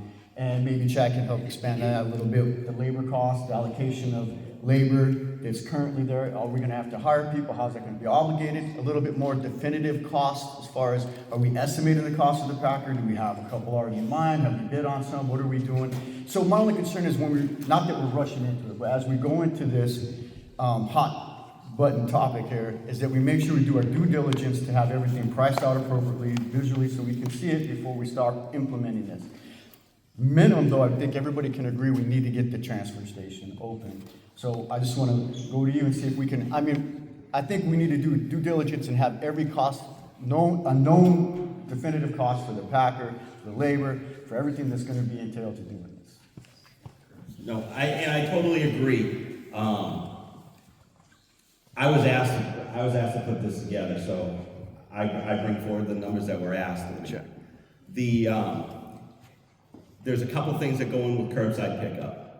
When you put curbside pickup, I believe when you put it on a warrant article and it stands alone on a warrant article, there's some issues with it. There's a price tag that's going to be costly to the residents, and there are a huge number of our residents, even in the old system, that did not receive curbside pickup. We have 30-odd miles of road, a public road in town that people live on, that we would service with our curbside. We have 22-odd miles of private roads in town that do not receive curbside pickup from the town, or do not receive curbside pickup from the town. Because they're private roads. It's long before me, that's how we...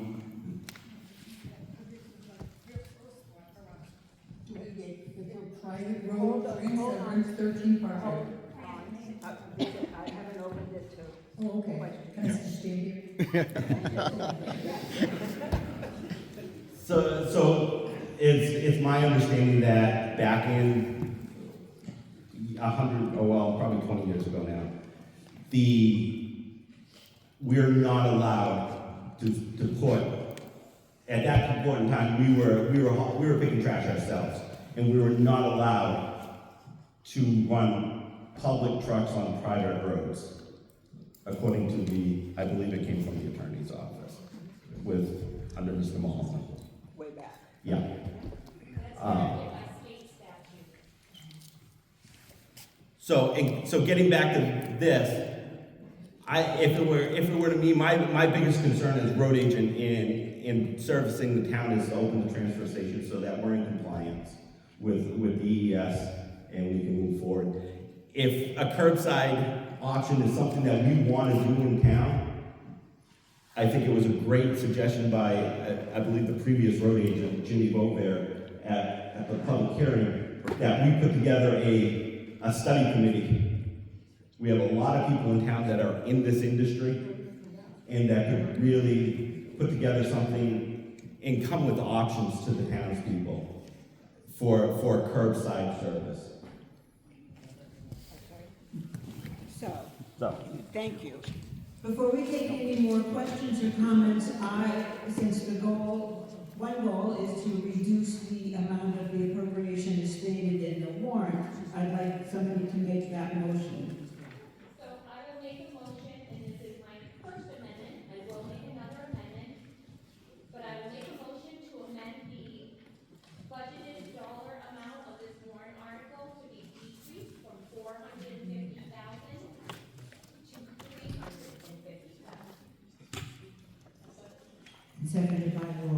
Okay, so is everybody clear on that? Article 23, it will now say, shall the town of Allenstown vote to raise and appropriate the sum of $350,000? Okay. Yes. Open for discussion. Fran Severance, 13 Parker Drive, who private. We pay taxes, we don't get any of this stuff. Why is it fair that we pay taxes on it and we do not get any of the service? That's a question I can't answer. You can access the transfer station if that opens. If we amend this warrant article to 150, that would benefit you. I see what you're saying, the curbside pickup does not benefit you. No. So we would have to. You would still have to. Did everybody hear what I said, or do you need me to repeat it? Repeat it. Okay. So the point that you're making is you do not benefit from the curbside pickup. So should the voters decide to put in $350,000 into the budget, you would have to put that bill through your tax bill, but not receive the benefit of the curbside pickup. Correct. But if they did the $150 for the transfer station, you do receive that benefit because you could bring your mattresses, your waste, even your solid waste if you wanted to the transfer station. Another important consideration that we didn't speak about is actually by law, we are supposed to have a transfer station. DES sent us a letter and said that we are in violation of state law by not having that facility open to our public. So if the townspeople, for whatever reason, in March, decided to fail Article 23, we could potentially be looking at costly legal repercussions from not reopening that transfer station. So at the very least, it definitely benefits you, Fran, to have the transfer station open. I would still have to bring my stuff down here. Yes, everybody would. Yep, there'd be no curbside. At the 150 amendment, there would be no curbside. Or just for the private place? All the residents of Allenstown. Yeah, so curbside would, under the transfer station only option, curbside would still be a private thing regardless of where you live in town. So everybody in Allenstown, if it's just a transfer station, everybody has it, nobody has picked up at the. If you choose to pay to have it picked up at curbside, like right now, I pay a private company to come to my house and pick up my trash. If I continue to choose to pay that, that'll be out of my pocket and separate. To our taxes. To our taxes, correct. So just because I live on a public road, I will not receive curbside under the 150 open the transfer station warrant. Or under the. Or amendment to. So nothing will be known until March? No, it's gonna all be decided right here. So right, what's gonna be on the warrant article to vote, what warrant article to vote on in March will be decided today by this group. So she's gonna make the amendment to go to 350, just to reduce it, and then she'll make another amendment to change that 350 to 150. Okay, how many people, I'm just wondering, how many people would go for the 150 and have to bring all their stuff down? We won't know that. We'll find out. I think there's some misconception with this. Judy, I want to make sure that it's clear what she's asking. I just want to make sure because, okay. So, previous speaker, I'm sorry, what was your name? Fran, just had a question. So you were asking if it got passed that we did curbside pickup, you being on a private road, you still would not receive that services, correct? That's what you were asking? Is that correct? So if it does pass, you still would not receive that service on a private road. But if the transfer station did get passed, you would have that ability to go there. I just wanted to make sure that's what. Okay. I didn't want her to think that if it got passed, she would now have trash. Yes. Ron Adolfo, 3 Diane Ave. Again, 40%, I'm not sure towards the town, 40% of the town never used curbside. You have Bearview Crossing, Paramount Co-op, up in Old Town, Brookside Mobile Home. How many, the residents over 3 family? Anything over 3 family don't participate in this. 350 is high risk. I would encourage people to go with the 150 because that serves all the taxpayers. Everybody in town that gets a tax bill has the right to go to the transfer station and bring their solid waste.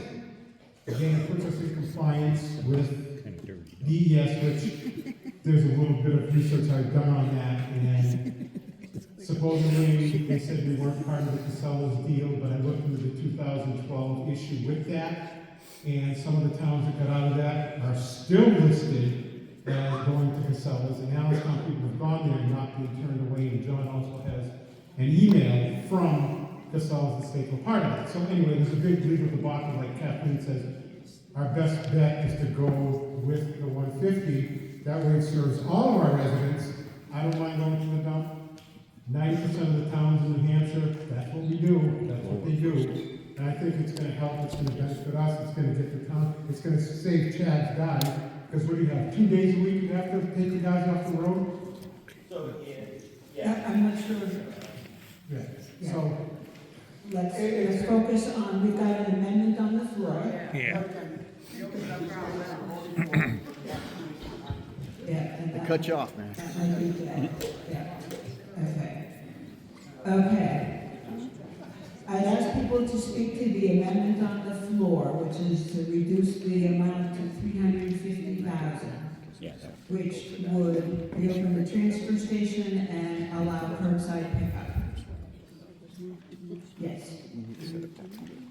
Jason, School Street, I think that the mic is off. My concern is, I have a question for Chad. Chad, you have a cost of dumpsters of $17,000 if you do the transfer station and the curbside. Yep. Is that because you're going to have so much more trash? No, that's because we'll have to physically. Stand by. Okay. So, when it comes to the curbside and trash, we are actually going back to the old way of doing things, and we are purchasing everything. So we are physically purchasing the dumpsters that we need in the transfer station in order to collect solid waste.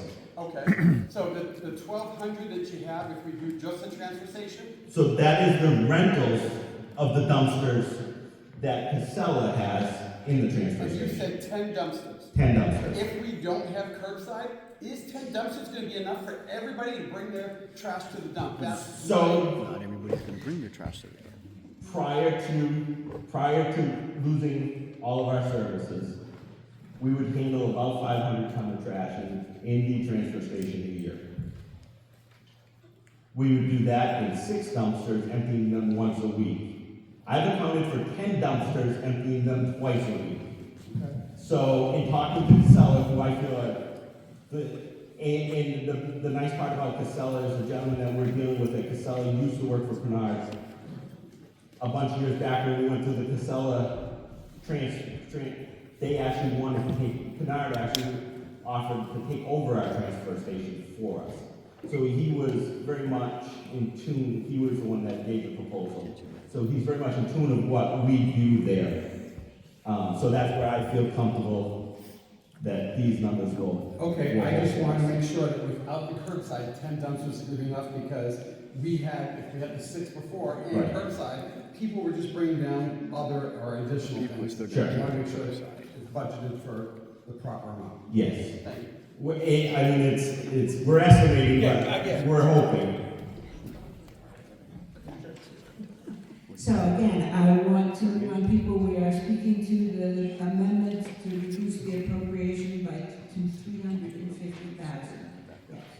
I just have a question, Amy Lorenzo, Martin's Lane. Between the transfer station and curbside choices, before any determination is made which way you want to vote on that, what are the anticipated dump hours if we do transfer station only? That's not table that. So the anticipated dump hours, and they haven't been talked or changed by the Board of Selectmen, would be Tuesday and Thursday mornings again and all day Saturday.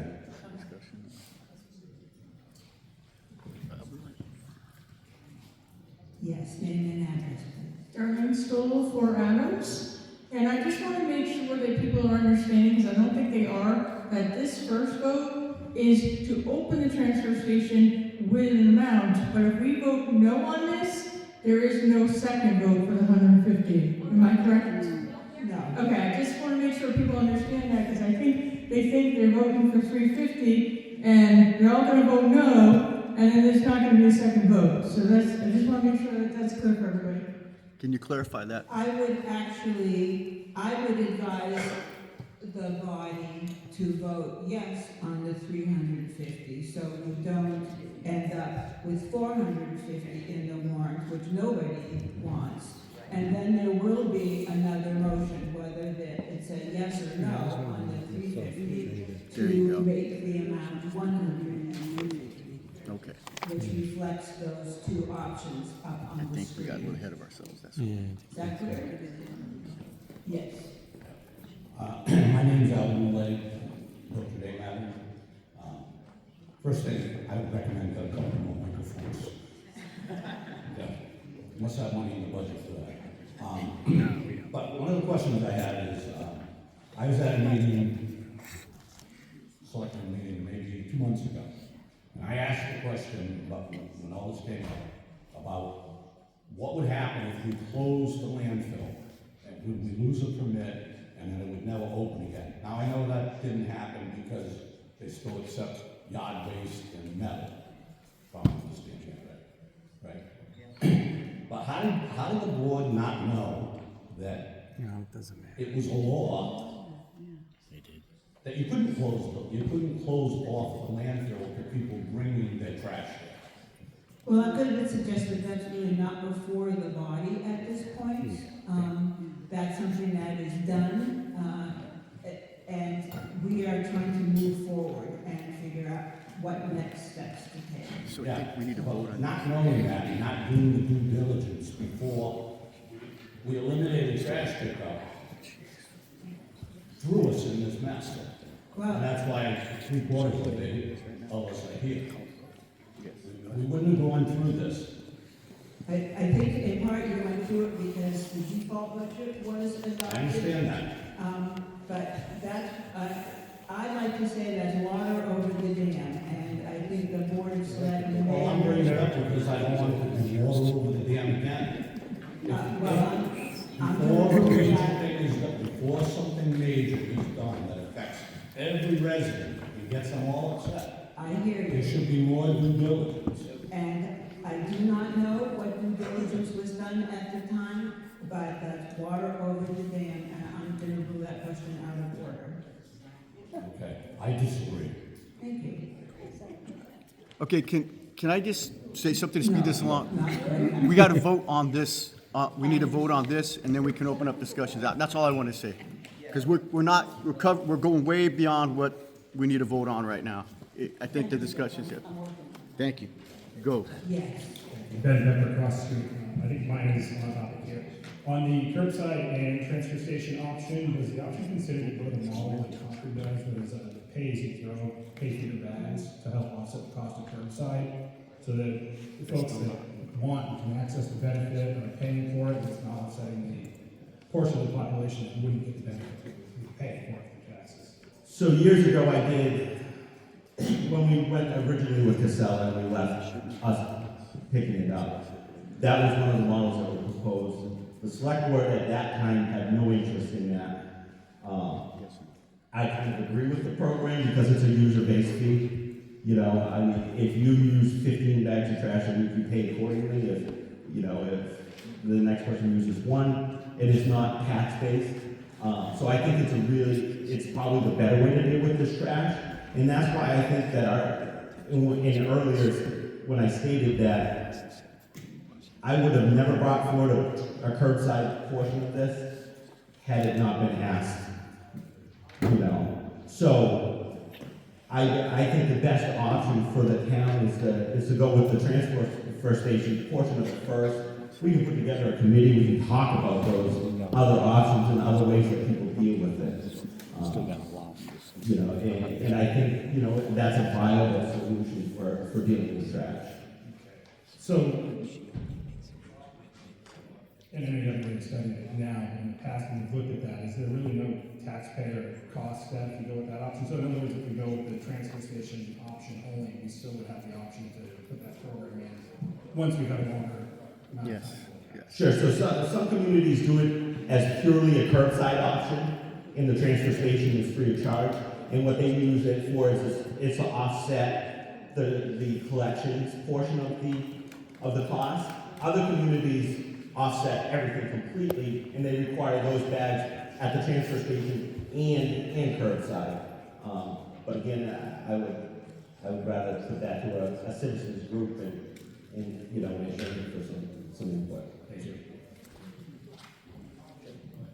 Again, the question before the body at this point is amending the warrant article to state $350,000 instead of $450. Yes.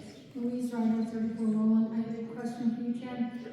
How many homes are you saying that you're going to be servicing in Allenstown?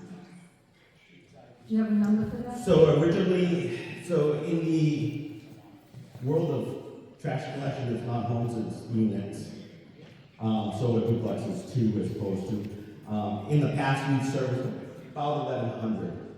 Because I live on a private road and I pay my own. Yes. So is there any way that this town can have a separate part of the tax bill for this money that you need for the collection? Or do I have to pay for others in money? How is the fairness of this? So the fairness is in opening the transfer station only. So let it taxes on the 150,000. Right, exactly. And I'm taxes on the rest of it.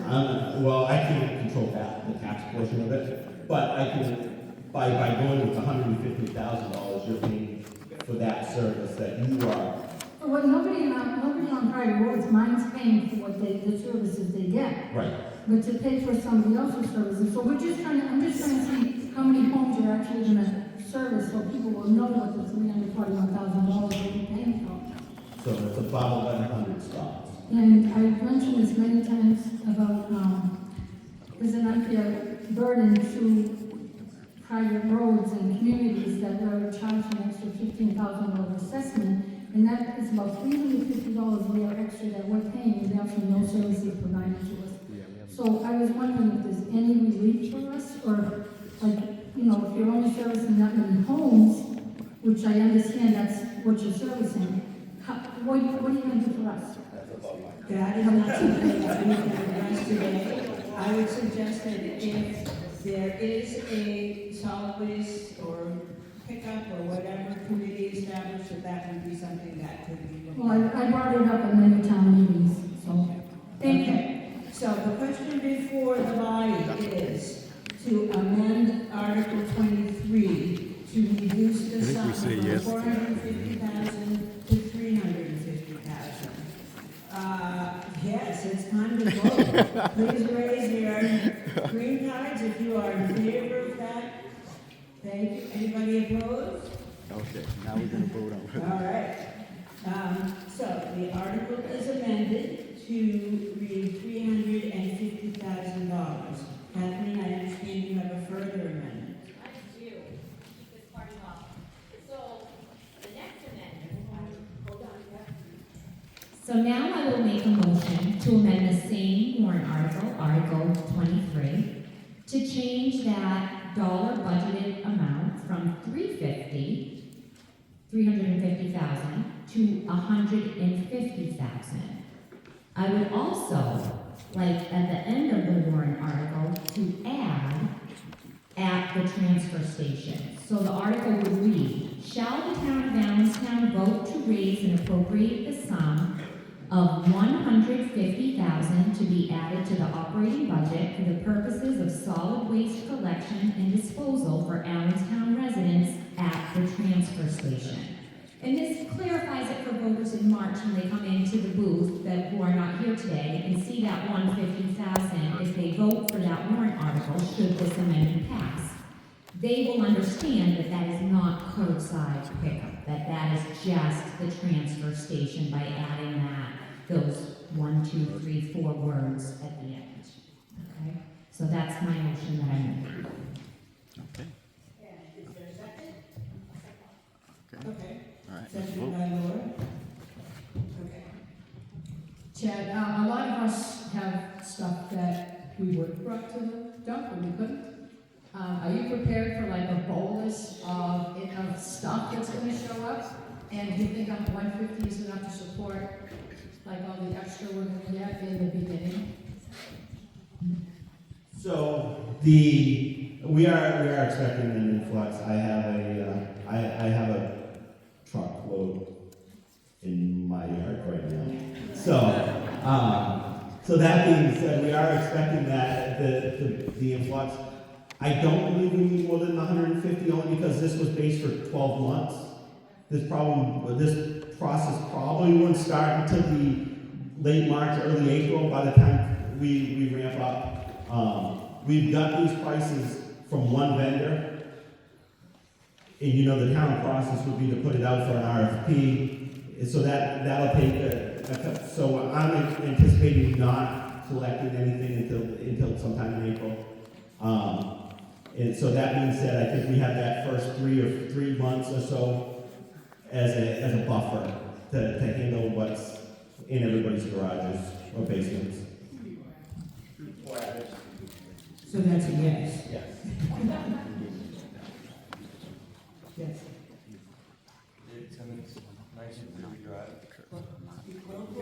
People in the back are having a meeting. Again, yeah.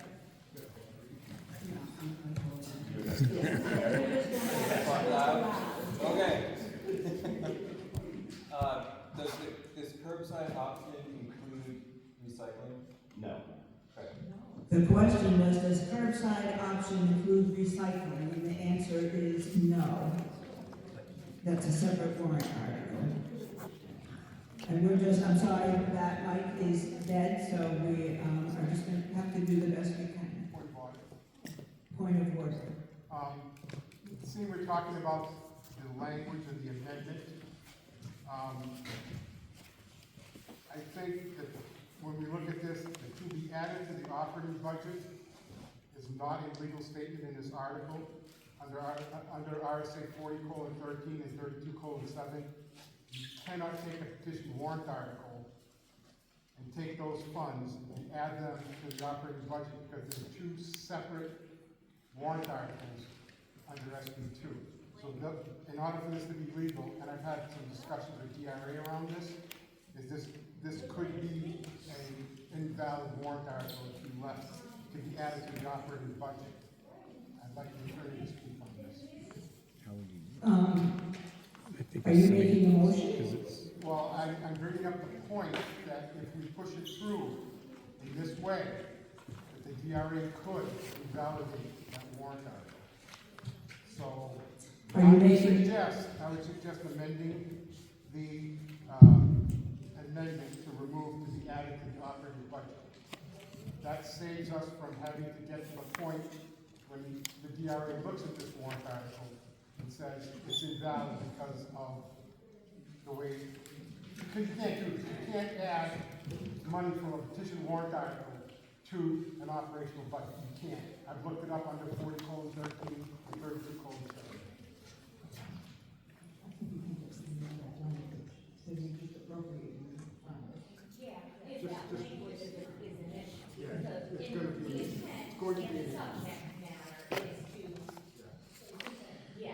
It stays the same. It just follows. It follows under SB2. It follows 40:13 and 32:7.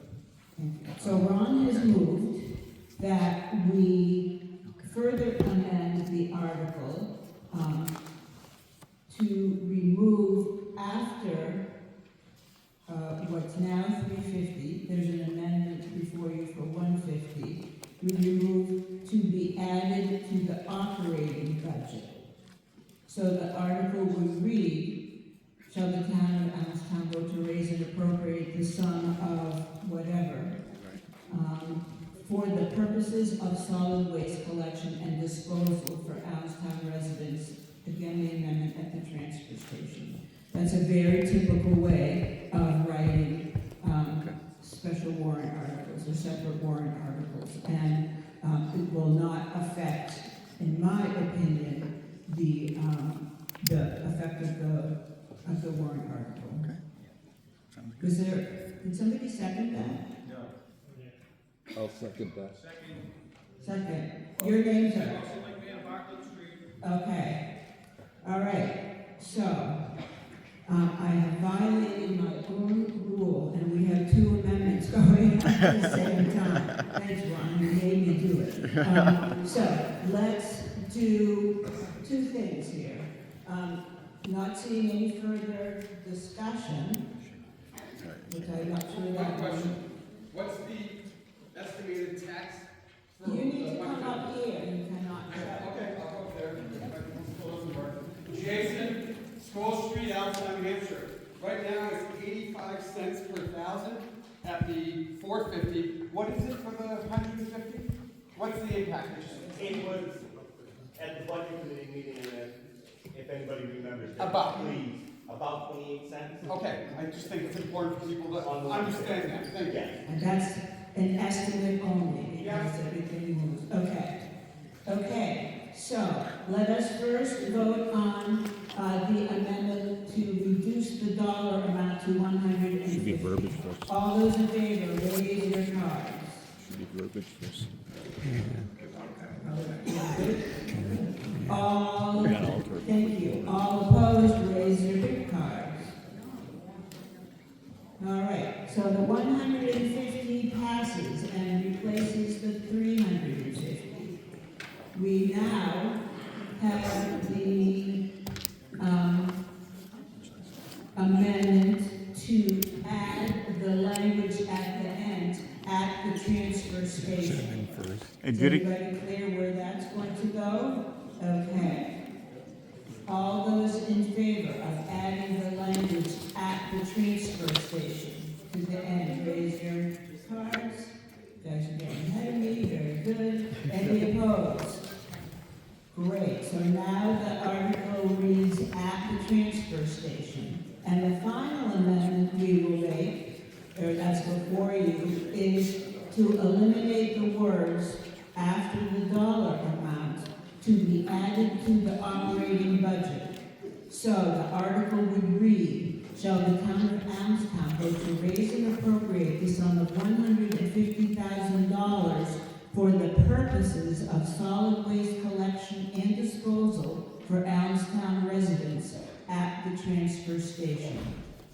All those in favor of eliminating that language, raise your cards.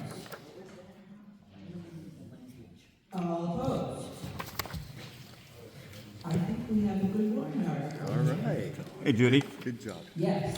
Wouldn't the verbiage one should have been first, and then followed by the 150? Because then the verbiage has changed in the warrant. So the new language, and I obviously did not do it that way. Okay. The new language, are you ready? All right.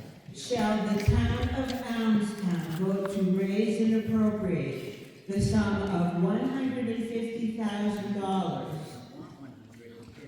for the purposes of solid waste collection and disposal for Allenstown residents at the transfer station. So this article now reopens the transfer station so that people can take their solid waste and stuff to the transfer station. It does not include curbside pickup, and it does not have any language that may confuse things with the operating budget. Is that clear? Okay. So is this? Your name and? Sorry, Ron Melchak, 8 Shirley Lane. And loud. Does the 150 include bringing recycling to the dump? No, this does not include recycling. But that's not. Yes. That's another warrant article. Okay, so then by earlier vote, the next article we are taking up is Article 18, which is General operation budget. budget.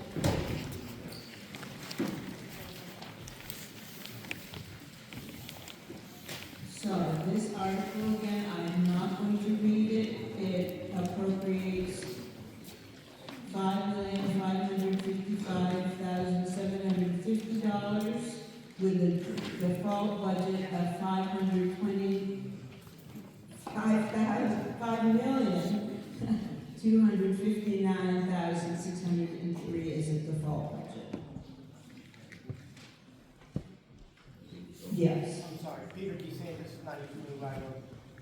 Maybe I missed it, but did we remove the operating budget wording from the $350,000? Yes, we did. It's no longer 350. There's one warrant article that has 150. There's no more 350. You're welcome. I was thinking it should have been two separate. Does someone want to just introduce this article? I would like to. I would like to make a motion to move the article for the town operating budget for the sum of $5,555,750. He is moving Article 18. And do we have a second? Second. So Jeff and Keith move this article, and the floor is open for discussion. Do we have a presentation at all on this that anybody wants to do? Are people ready to vote on it? Okay. We're trying to go to the other mic. Got a lot of females. Does it have batteries? But anyway, okay. We are fixing the mic. Yeah, there's no amendments. Okay. Then are we done?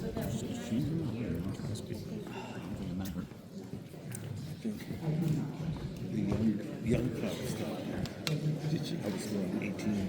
Okay, so after this, we will go back and begin. I was arrested. Continue So our I think discussion.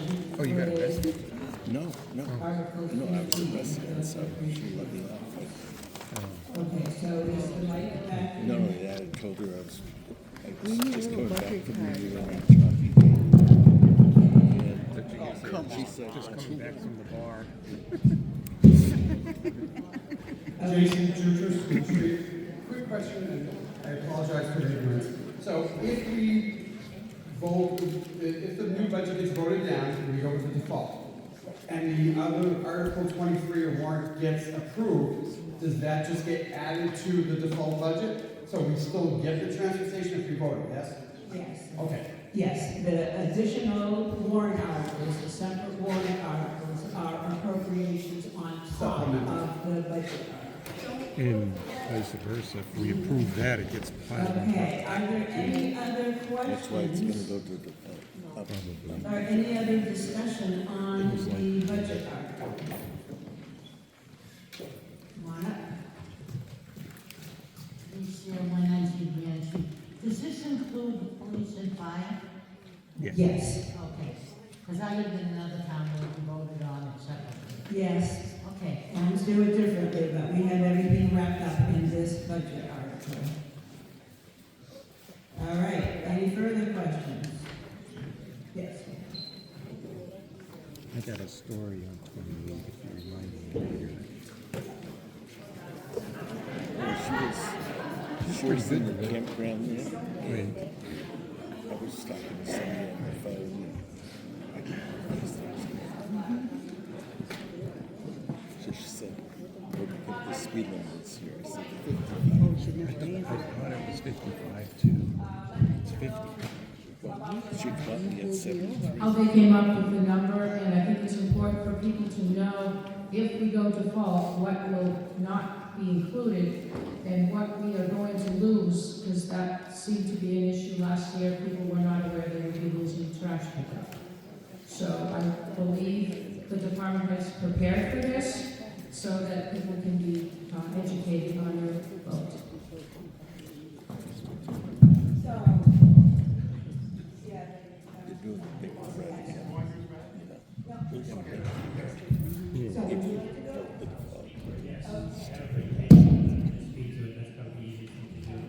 So, Eric, I know the fire chief, been fire chief for almost 5 years now. One of the biggest things that came out of last year was a lot of people had come forward saying that they didn't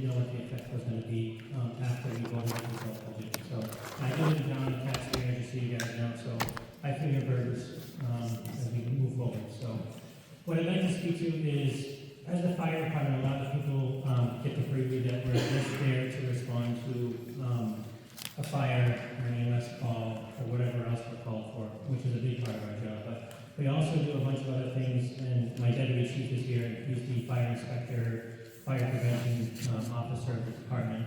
So we do a multitude of things within our budget, and that's how we run the fire department. So one of the biggest things that he does is fire inspections, and that includes Hillsbrook, Canal Street, and any other business in town that have to be inspected once a year. It includes the pre-planning of those facilities when we have a fire, which we did have a small one in Hillsbrook last year, where we had to evacuate the whole facility. So he has to work on developing those pre-plans to make sure we can get enough resources there to take care of those facilities, just like Canal Street. So when you think about the fire department, think about it as a whole, is those are the services that you're paying for, is to make sure they're taken care of. Also, when it comes to individual permits, like if somebody installs a furnace in their home, we have to inspect it. If somebody puts a wood stove in, we have to inspect it. So we are tasked, going out to legally look at those to make sure that they're installed properly so that your house is safe. So this year, as we went through the budget, compared to last year, is when I proposed the budget last year, it included a small increase. So I think our proposal last year was $871,000. So how many people know about our transition and how we took over ambulance service and why we took it over? Any questions on that? And the reason why I opened that up there is because there's a lot of information that's been put out there of why did we do it, right? If we had an ambulance service, why did we take it over and, think it cost more money? Well, there's two drivers behind it. As the board of selectmen at the time asked me to do an evaluation as the new fire chief of what we had for services. So, as somebody who's been in the department 36 years in June, I can tell you that when I started the fire service, and Mr. Mason's over there, he remembers because I was in high school with him, we had 40 plus members, and when a fire call came in, because we didn't do the ambulance service at the time, we just did EMS calls, essentially, you had to fight to get on a truck because there were so many people, and everybody wanted to get on that truck to go to the fire and go to the emergency call. Let's fast forward 36 years. Ron was on the department a long time and still is, and we'll tell you the fact that there's others in the room that might know the department. We had a call at 22 on Ferry Street for a fire, and that fire was burning underneath both exits to the building. Anybody want to take a guess at how many people were out to do it? This. And that's all the people that were on duty that day. So essentially those two people stopped people being trapped inside a house that was burning because they would have had no other way out unless we threw a ladder up to the second floor window to pull them up. So that's where your fire service was at. When I took over as the chief, we had 9 members in the department. And that included 2 full-time staff that only worked 8 to 5. After 5 o'clock at night, it was a gamble if you were actually going to get your fire trucks out the door that you were paying for in taxes. So, fast forward, the ambulance service, which is now known as Pembroke EMS, which was Tri-Town at the time, was doing our primary ambulance service, and they had no responsibility for fires. So, we were in an agreement with the town of Pembroke that provided the ambulance service, and we had to pay, if they proposed a budget and I was on the board, if we approved a budget out of, Mark, how many people were on that? 7 people? Yeah, 7. If we approved a budget of $5 million and it came back to the towns couldn't argue. We paid it because that was part of the agreement. So fast forward, when we started looking at the costs of what they were charging us, because they had gone from 1 ambulance to staffing 2 ambulances, and we were starting to build Hillsbrook Village, which was a tremendous load on our services. And we were told by the state, we were told by everybody that get ready for the wave that's coming because it's going to hit you hard. So we were looking at, as the tax revenue comes into those, is we need to look at our infrastructure and rebuild that to make sure that we can handle it. Because relying on towns outside of us, they were getting busier too. So we can't say we're going to call mutual aid all the time because we were abusing them, first of all. And second of all, they might not be available. So the decision was made at the board when we looked at all the numbers and the proposals of where the trajectory was Tri-Town was going, which this year would be the first year that Hillsbrook was fully open. And our call volume from 2023 to today, just in 1 year, went up 20%. From that, almost 38% in 3 years. So we pay on percentages. So when they took that budget, whatever we approved, if we did 70% of the calls, and they did 40% of the calls, 30% of the calls, we paid more. So with our anticipated call volume, we decided to look at the aspect of what's the financial benefit of doing it ourselves. And it was to cure two problems, which is to make it so we didn't have a high cost. And then the second was to make sure that you got what you paid for as a taxpayer and your fire truck got out the door. So you could stop a fire and get the track in the building. So as we did that and looked at it, we pulled all the numbers together in the proposal. So at the end of it, if you look now, we're in a pretty good spot. Our budget, and I'm going to probably ask you, John, let me find the slide to skip the slide so you can understand. They can see the numbers of what we do. We're paying like $600,000 a year to try. So backwards. It's going to go up to 8. So $800,000 keep going back. Keep going back. So right now, when you look at our budget for the fire department, right? If you were to look at others around the community, and especially next door, their budget to run the service, their police and fire, I don't think that's their fire department and the ambulance together is about 1.3 million. And that is not including what was proposed if we had taken over, if we had stayed with our ambulance, it would have been closer to 1.6 to 1.7. So when we looked at our budget, last year was the first year of our full service, but let's flip back to 2024. Am I losing people? You still with me?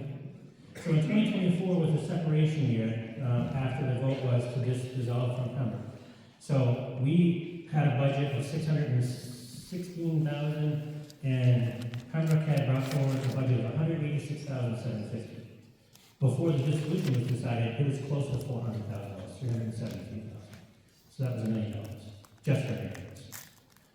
So when we move forward in 2024, the next year, 2025, we proposed that budget I talked about, $871,000. That was to do both services together, 24 hours a day, 7 days a week, with 2 people there. All of them are full-time. So that budget was $803,000 because we defaulted. We didn't get the 871. So last year when we went to the default budget, it was my job as a department head, by the direction of the board of selectmen and the town administrator, is to watch the finances, and we did a very good job at staying under budget. We came right down to the end, and we were right there of staying under budget, and that's because we didn't do some things. So when you look at the service in general, to run the service, and we're going to get to the explanation of how we do it, is about $1 million a year to run the service, right? That means people in the truck, 24 hours a day coverage, and all the certifications. And the other stuff that goes along with it, which is fire inspections, other stuff. So, when you look at, we have a revolving fund. And this is part of the things we didn't get that benefit from when we were in Pembroke, is through the RSAs in the state of New Hampshire, when we took over the ambulance service, we were able, with the citizen vote, to open an emergency services revolving fund. Basically what that means is all the insurance companies, when you bill, you guys pay insurance, right? Health insurance? So when you go and ask for an ambulance, usually what they'll do is they're gonna charge you insurance. So, and that's for us to do our services. Because the average ambulance going out the door costs $716 for every call.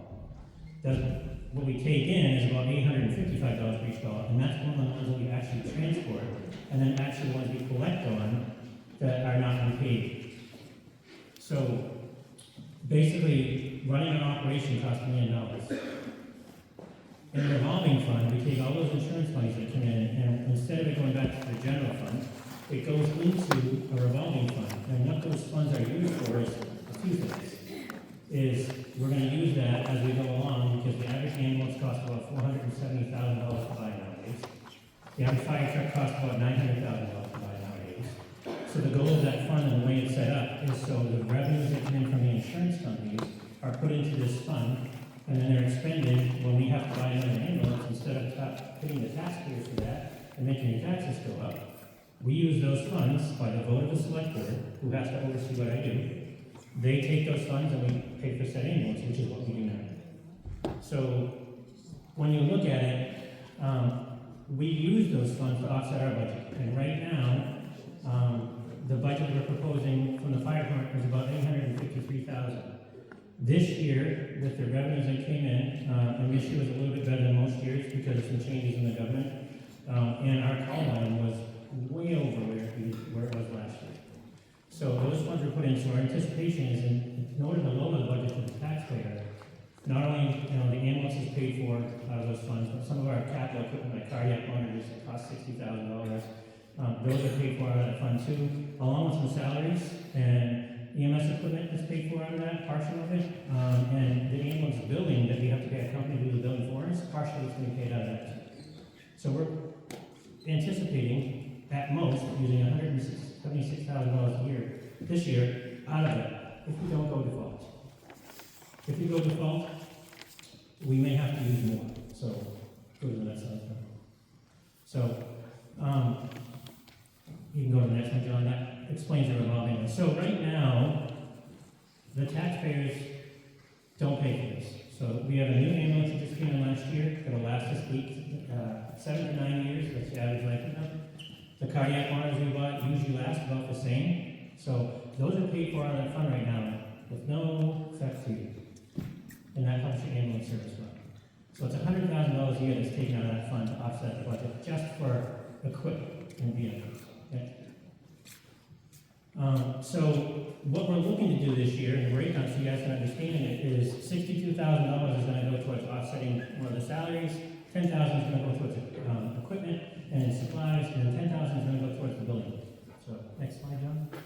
So when you look at it, the total usage from our revolving fund, and to note, last year in 2024, because we went to default, we had to use $233,000, which kind of hurt us, because if we're planning for the future, we're planning for that fund to take care of capital expenses. If we pull more from it, it sets us back. So this year, that's the breakdown of what we anticipate on using from the fund, and it's just a breakdown of what each percentage is. Next slide. So, if you look at, so that $1 million it takes to run the service, it's just a breakdown of what is actually taken out. So $853,459 is 82% of what it costs to run the service. So you actually are getting it cheaper than if we had stayed with the current service and provided fire with Tri-Town EMS. So those costs are lower than what they would have been to stay in the current service. So it's a hard decision why we did it. So this year, go ahead, John.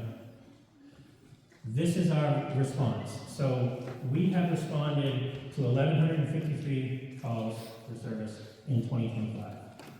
Right now, as of today, we have the busiest January we've ever done at 126 calls, and the day is not over. So I fully expect that our call volume is going to go up more this year. Because if you look at 2022 to 2025, that's almost a 40% increase of call volume. We could not go to those calls, right? We can not respond, but the problem is that we don't collect that revenue when we do those calls. So, and that's what I'm kind of leading to. So go to the next slide. So this is a projection of what we've, from 1975 until now, that's the progress that we've had. And we saw this coming in 2022. And that's part of the reason why we went in the direction we did. So the whole point of this, is as we grow here, right, and we talk about budgets, and last year we went to the default budget, and I heard the same thing that everybody else heard. They wanted to know, how come we didn't know what the consequence would be if we went to default? And that was what happened with the elimination of solid waste at that time. So these are the surrounding communities that are around us. And many times I've heard over the past year is, why can't we rely on mutual aid? And here's the valid point for you guys, is if you look at that list, we had a 19% increase over last year, right? But if you look through that list, there's towns that touch us. Epsom, Concord, Hooksett, Pembroke. All those towns are our initial contacts for mutual aid.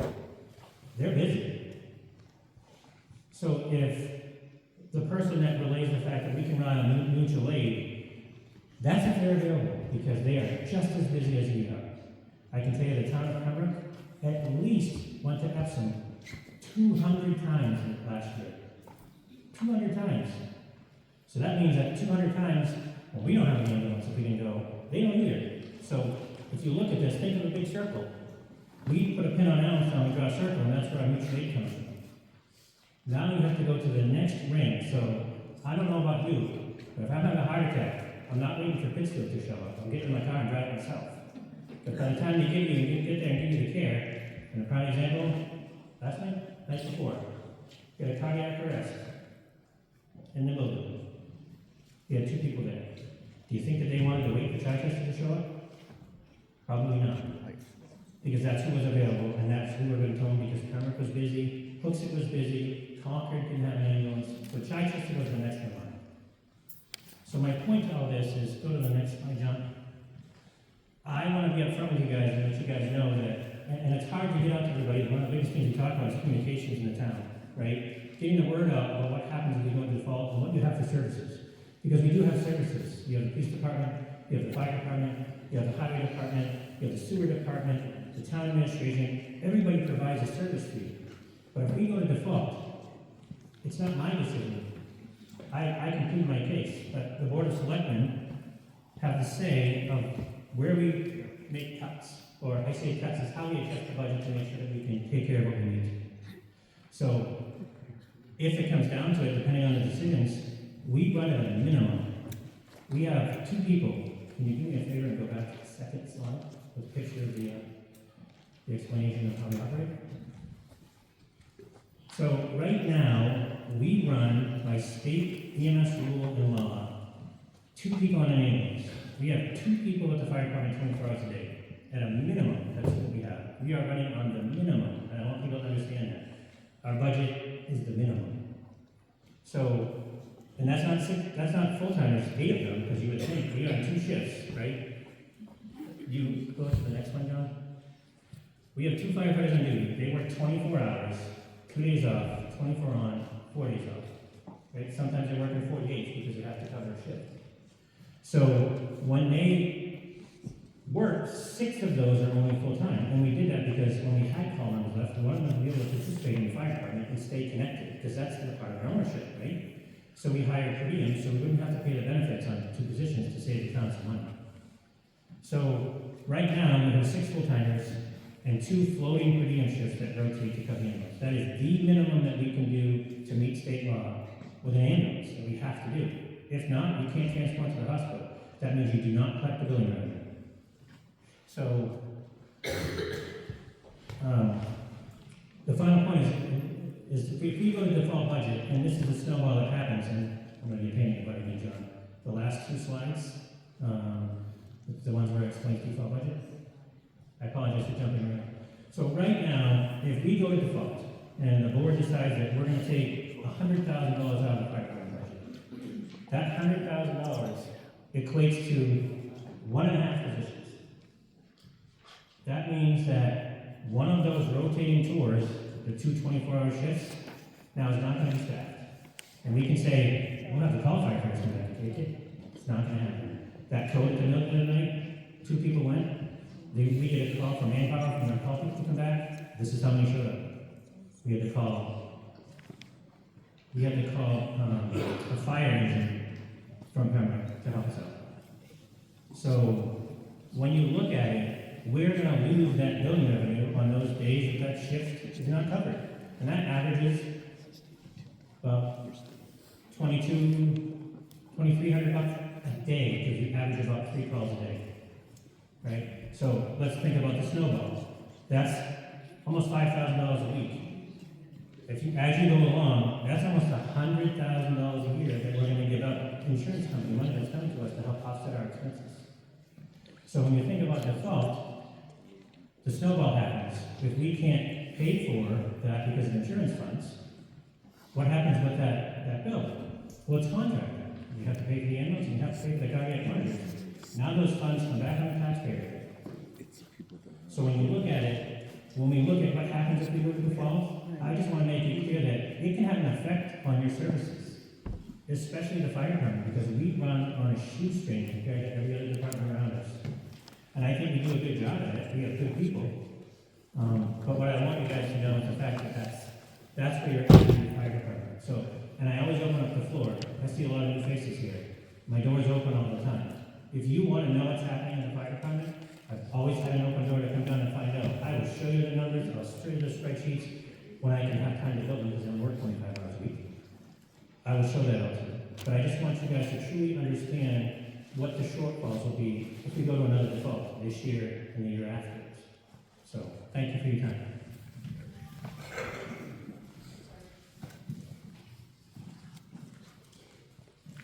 Are we still voting on this article? All right, let's move on to. I'll get a question for the last. Okay. Come on up. Dave's got his badge. Now, do you know I've been in the fire service for 30 years? Hold on, could you state your name? Dave Mufon, Allenstown. Eric, you have classes coming to your fire station, the burn building. What kind of revenue are you getting out of that? Thank you for reminding me, Dave. I forgot. So another part of the fire department, which the board has been amazing in support. So if you guys drive by that, if you go to the transfer station, if you look in the back, you see a blue building now. It's made out of blue Conex box. Part of our plan, as we were growing, was to how do we fix the training within the fire department, and what can we do to make it better? I was approached by an outside company, which is FireNet, who was teaching EMT classes at the time, and wanted to know, if you could come in-house to teach some EMS classes, and it would benefit us because we could put our people in the classes, and it would be right in the station. So that grew. So part of my job as a fire chief and Lawrence is we have to go to state fire commission meetings and everything else around the state. If you pay attention to the state government right now, when it comes to funding, the fire academy doesn't have a lot. They've reduced a lot of classes. So this company started teaching firefighter 1 classes in conjunction with us, and we helped them. So we said, how can we make this something that we can get people trained? And potentially, what can we do to make this something so if the state's not going to fund it, we can put on classes. And the people have to pay for those classes. So we have instructors in house that are certified to the state. So we ended up building a training grounds. And that was through insurance monies. We didn't use anything from the town operating budget. And basically, we built this facility, and this company now uses it. And the average payment is about $2,500 to $3,000 a class. So that money goes back into that revolving fund, which again offsets the expenses to run the training ground and offsets what we can buy for equipment, which relieves you of the burden as a taxpayer to do that. To date, we built the facility for just over $30,000. It's not 100% done yet. We got a couple things left to do, but we already took in revenues for that of close to $12,000, and that was only in a 3-month window. So as we go along, there's classes planned throughout the year with that will bring revenue into the town that we can use to offset the expenses of the fire department and lower the burden for you guys as the taxpayer. So we're very progressive in Allenstown, and I think we're making a lot of progress. And without the support of the board and the budget committee and the guys on the floor, we wouldn't have it. But it's actually a very good thing. Thank you, Dave, for bringing that up. Thank you.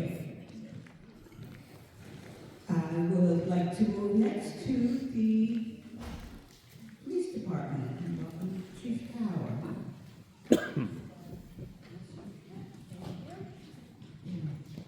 Good afternoon, everyone.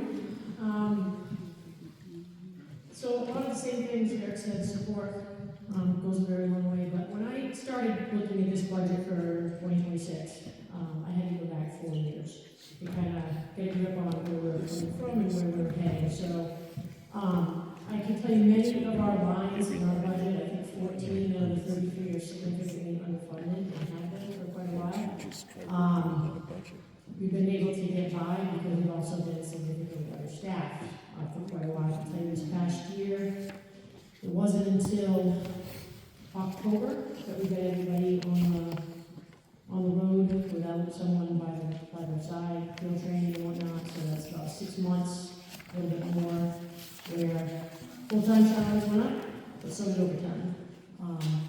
And that's just how it worked. We were able to hire 3 people this past year at once, which never happens. Usually it's 1 person at a time. But that's not what happened this past year. John, put the very first slide, please. So this is just a really quick breakdown so you can kind of see what we've been doing throughout the year. These are all the call reasons. You know, some of them can be coded different ways, but that's basically the types of things that we're responding to throughout the year. Next one. It's kind of cut off, we're over 4,500 calls for service in our police department, and again, that is being down 3 or 4 officers this past year. Many of those calls are one officer responding on their own. Others will just break down and tell you if it's a domestic or a car accident that a couple officers maybe responded. That's not going to show you that's taken up 2 officers versus 1. But 4,500 calls, that puts us right in the middle of the pack with our dispatch center. They dispatch like 13 other towns through Merrimack County Dispatch, and we're right in the middle of that. You want to go to the first red line? So when I say we're kind of underfunded, you can see on all these slides that are in red. I'm going to kind of skip over the green ones. The green ones, they're funded. They might be off a little bit, but what I've requested in 2026 should be about the same as 2025. But these here, on average, we've been over every year for the past 4 years by about $615 when it comes to IT services. Their fees are just going up, and we're spending more money in that line than is in that line currently. Computers and software, same thing. For your average, we're over by $5,600. Vehicle repairs, this one's really hard to predict. Things go wrong with vehicles all the time. It includes scheduled routine maintenance, safety inspections, failed parts, but it also includes all failed upfit parts. So all of our cruiser lights, sirens, things like that that need to get fixed, that goes out of this line. If we get in accidents or if people hit us, we can't really predict when that's going to happen, but historically, we are over budget by almost $4,500 for the past 4 years consistently. Telephone modem, this is just the cost of business. This is their monthly fees, that's the breakdown, and we are not funded enough in that line. Cell phones, same thing, the cost is just going up. I do need a cell phone, so that cost is in there. Please note. Recruitment and hiring, this is a big one. We hired, like I said, 3 people this past year, and it costs quite a bit to get somebody through the door, over $1,000. Everyone that comes through the door, they have to have a psych exam, polygraph, drug test, medical test. And with 3 people, that's what that's budgeted for. So we spent this past year quite a bit. There was a one-time expense that we shouldn't see again in the future, so on average, we're over by about $1,100 a year, and we requested $1,000 more for that line. Dues and subscriptions, these are all the professional dues for myself, the prosecutor, bar association, chiefs associations, those are all things. It also includes, this is new to this line at the bottom, TLO and Leads Online are our 2 top investigatory resources that we use. TLO, I tell you, put a name in, and it can probably tell you what your shoe size was when you were in 4th grade. It's amazing. These are things that we do not want to lose as a police department because it's super helpful for what we do. But the total for both of those out of that line is already $3,100. Tuition and training, this is a big one. Police standards and training now requires 24 hours of extra training every year. So the breakdown with that number, 7,000, that's investing $636 per officer per year. If we can't invest in good quality training, then that means we have to sit them in front of a webinar pre-recorded while they're scrolling on their phone. If it's free, I kind of question the content and how valuable it is. I don't think that's a ton of money when you look at the type of training they need to go to. All of our new officers we usually send to the re-interview interrogation class. It's phenomenal. It's nationwide. That class alone is about $700. It's a 5-day class. And all 3 of them still need to go. Training supplies, bump this up because we need all ammo and taser cartridges this year.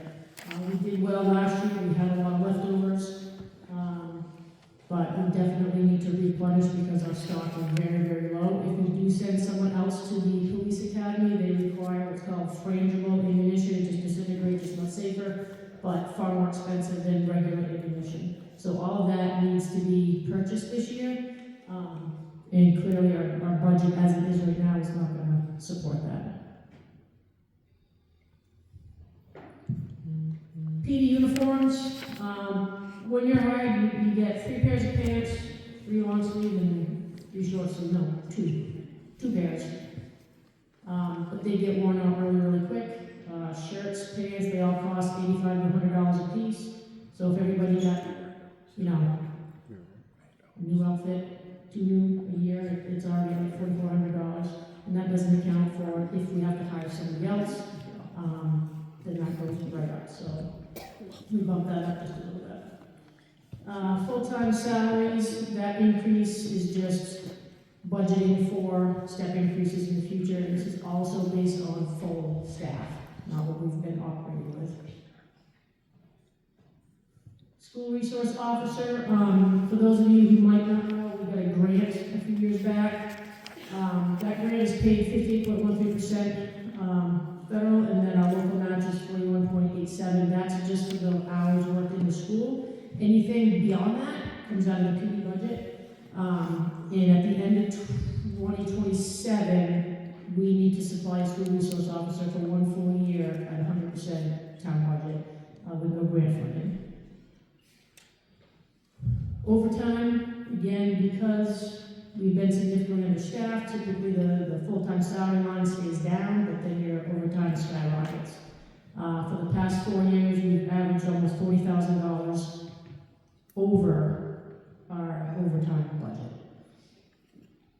Special ops unit, this is critical to have. It's not really an option to not be part of the Central New Hampshire Special Operations Unit. They respond to all very high-risk search warrants, barricaded subjects, search and rescue. I'm the treasurer. Brian Wilcox is a team leader, operator. Michael Bowen is a negotiator for the team, and our admin, Jessica Tangway, is the secretary. So we got a lot of people who work very closely on that unit as well. Their fees went up $500 in 2024, so we had to come up with an extra $500 last year. We'll have to do the same this year if that line isn't increased. PD heat, it is what it is. The prices just keep going up. Same with electric. All right, so this one here I want to talk to you a little bit about. Each year, the police department typically will buy a new cruiser. We have 3 payments every year. 1 payment pays off a cruiser that was purchased 3 years prior, 2nd payment for 1, and then the 1st payment for the most recent one. We have yet to go through that process yet because we're waiting to see what happens in the budget. But we've also added into this line the equipment for the tasers. The thing I want to talk about the taser is right now we have the Taser X2. Axon owns the market on police department issued tasers. The model that we have is no longer supported by Axon. If it gets damaged, if there's something wrong with it, we have to go to an aftermarket company who may have refurbished them in some way. It will work when it comes to us. It will have a very limited warranty on it, but there could be some part of it that's not functioning. So I could pull the trigger and it might deploy my cartridge, but as an example, the central information display might be blank. There might be nothing there. It might not show me if it advanced to the next cartridge. It won't show me the battery life, any of that. So this would be a little bit of a dramatic similarity, but put an EKG on somebody, but the monitor screen is blank. Like it'd be kind of like that. It might work, but you're just not seeing anything. So it's not ideal. The Taser 10s, it's the newest model. It gives you 10 shots versus 2. Each probe is independent when you shoot it. Currently, with these, you shoot it, it's at an angle. You got a top probe and a bottom one, and you have to line it up to hit the muscle groups. So if somebody's running, coming at you, moving, it's very easy to miss and not get a good hit. So this was put into the budget. It's over a 5-year purchase. So that's what was included on that one. I think that's it, John.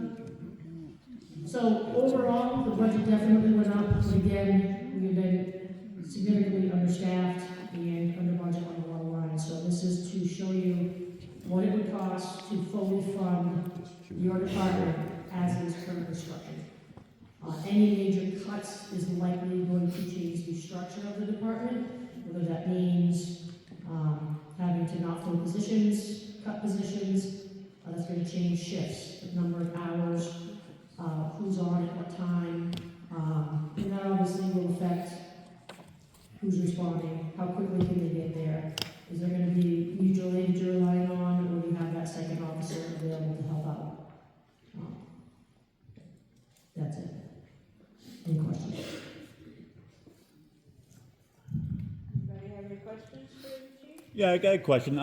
Regarding the SRO, did you ever get the grant squared away yet, or is there any progress towards that? You say that again? Regarding the SRO, was there any progress with getting the grant squared away? Yes. Okay. Yes. So we were able to get everything straightened out, all of the performance reports have been submitted, all the financial reports have been submitted right up until the one that, through December 31st, 2025, everything is submitted. So now Scott in finance, his job is to go in and to request those funds through ASAP. And he already did backfill it for everything prior to. Okay. So, yes. Thank you. Anybody else have any questions for the chief? Thank you very much. And let's now hear from the highway department. All right. John, if you can skip right by that, that's Barclay Street.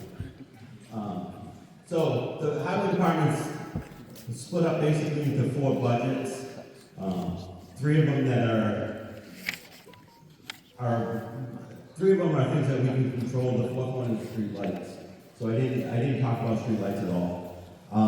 The few things that have changed in the general services budget of the highway department, cable internet and phone, our contract with Comcast has gone up.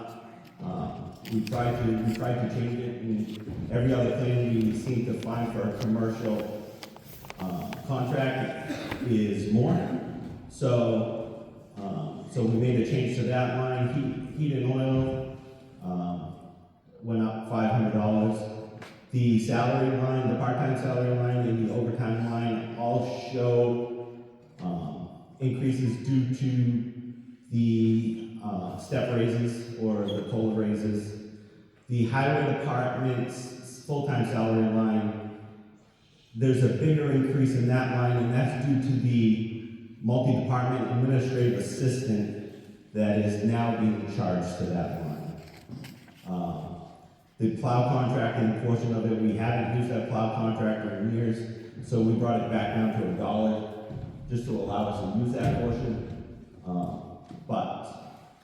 and not to take it out of it. Just allow us to hold the line in the budget in case we need it in the future. Next slide, John. The road construction portion of the budget, there's no increases in that portion of the budget this year. We plan to pave, we'll be planning to do base coat and reclamation of Ray Court and Hool Ave. Bartlett Street got a base coat last year as well as Latender. We plan to top both of those streets. Lincoln Street, Elm Street, Turnpike Street, and Canal Street. We plan to shim and overlay before they get to the point where we have to completely rebuild them. This budget also has us, or also includes replacing of any catches, under drainage, town culverts. And it does include the necessary, what's mandated for us federally for the NS4 stormwater. Includes testing administration, includes the street sweeping, catch basin cleaning, and all that stuff. Next one. Solid waste. Solid waste went down by a whole bunch, and that was due to the discontinuation of taking solid waste at both curbside and at the transfer station. A couple of lines that went up was the part-time salary line That was the COLA raise, and dues and subscriptions. All the guys that work at the highway department have to be licensed through DES in order to be part of running the transfer station. So that went up a little bit. Next slide. So our portion of the town budget last year was just over 1.1 million. Our proposed budget for 2026 is 900,000, where the highway department budget is down 228,000 to 229,000. Most of that being the reduction in solid waste services. But adding the transfer station back in, which the warrant article we approved earlier at 150,000, and I knew you guys were going that way, so that's why I did this. Shows us still under budget for the year at about $79,000. And we've already looked at this slide, and we've already kind of gone through that one. That was part for the warrant article we skipped ahead. So, no. Thank you, Jack. Yes. Anybody have any questions for Jack? Okay, come on up to the. Yeah, 13 Sullivan Drive, we're at Fairview Crossing, we don't get any of those benefits. We pay for the taxes, we don't get any else but we're not, to drive down the road. But you don't come to do our cul-de-sacs, I don't know cul-de-sacs, the basins, the basins, we have to take care of our own services. We don't get those benefits, none of them, because we're in that hits us hard too. There's a lot of things we don't get because we're considered a private park.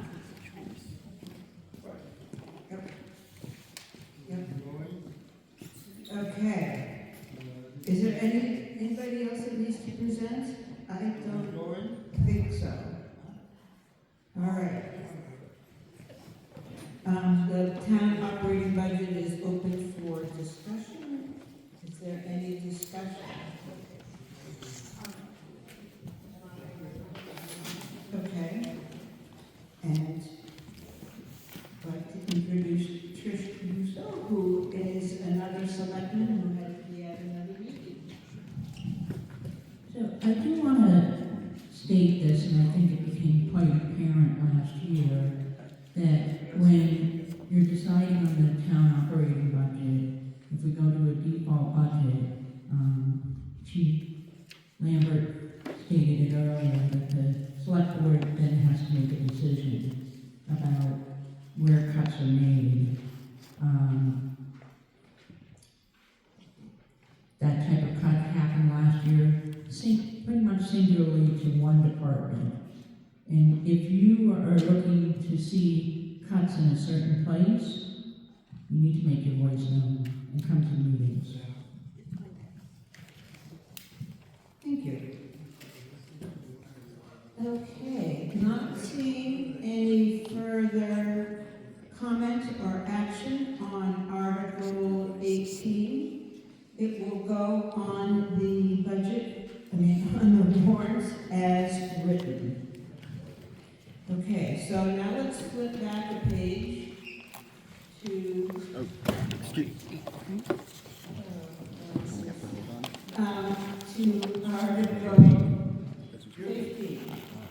Did you take a vote on that yet?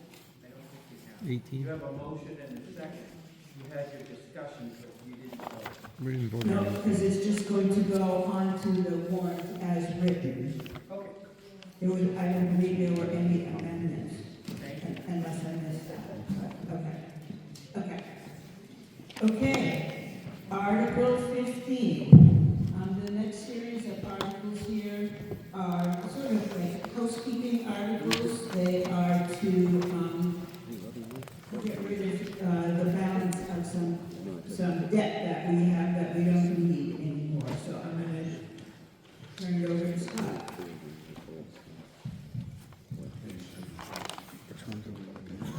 Articles 15, 16, and 17 all relate to money that could have potentially been loaned in all three of these articles, the voters authorized so much money to be borrowed, could be borrowed. But as is with a lot of municipal projects, it's a do not exceed price. So with these three, 15, 16, and 17, all related to our wastewater treatment plant, the money that was requested, it wasn't all used. Now, this doesn't mean the money's sitting in the account, it's going to be moved over to a general fund. The money was never borrowed. So this is an accounting housekeeping thing we need to do. Our auditor brought it to our attention. It's just to get it off the books. There are some states where this authorization expires after so many years, like Rhode Island, I think after 7 years it just expires. But this, in this state, is still active. We need to get it off our books. So I move that the folks who are still here will vote. We're going to need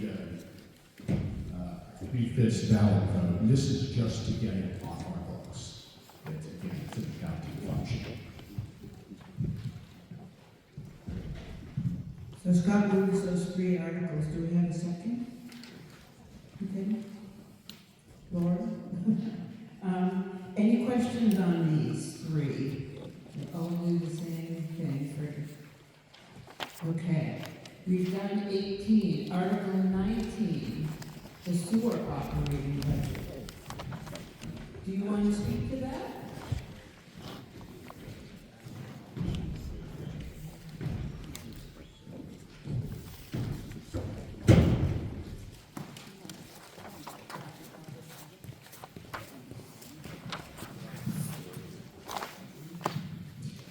I'm Jeff Back, I'm the sewer superintendent, and our budget is towards the end of the packet, and we're proposing a 2.94% increase. And that's just really, it's really for just the cost of goods and services that are increasing. We treat about 260 million gallons of raw sewage sludge treatment plant, and we've also been issued a new discharge treatment, a new discharge permit in 2026, so there are additional funds that need to be paid for to mandate to stay in compliance with that permit. So the packet he's talking about is this, for the packet for the deliberative session. If you want to look at the details of the sewer budget, it is in there. Does anybody have any questions about that? Comment? Excellent. Then Article, yes.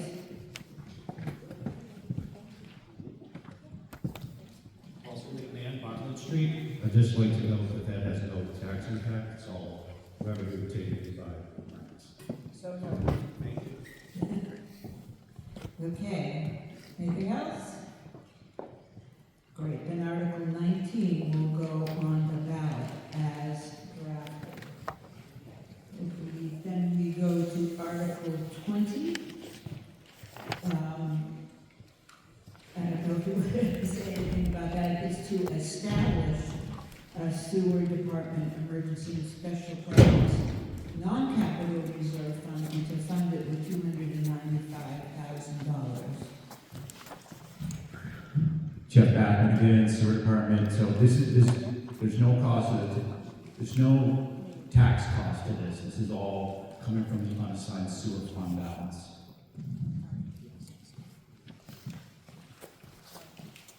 Any questions? Okay, Article 20 will go on the ballot as drafted. Article 21.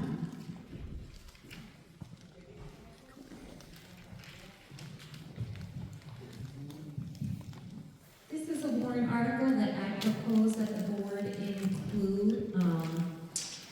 My hope was that the 50,000 mentioned in creating this contingency fund would be able to be taken from unassigned fund balance so that there would be no tax impact. That is not the case. We have to fund it from taxation. This past year, 2024, we overspent the budgeted amount that the voters had appropriated by $50,000. which is not a good thing. Towns shouldn't do that, and hopefully in the future we will never do it again. But my intent with this warrant article is that if something should happen, if we did have some type of emergency where we had to spend in excess of what was allotted to us by the taxpayers, we would have this fund to take that money from. So it's kind of would be a safety net for the taxpayers that we could create ahead of time in case it was ever needed. The way this fund works is, it's something that has to be set up each year by the taxpayers. And at the end of the year, if we don't spend it, so say this were to pass, the voters said, yes, I will flood, I will pay the 9 cents per thousand to establish that 50,000. At the end of the year, if you don't overspend your budget and you don't need that 50,000, it goes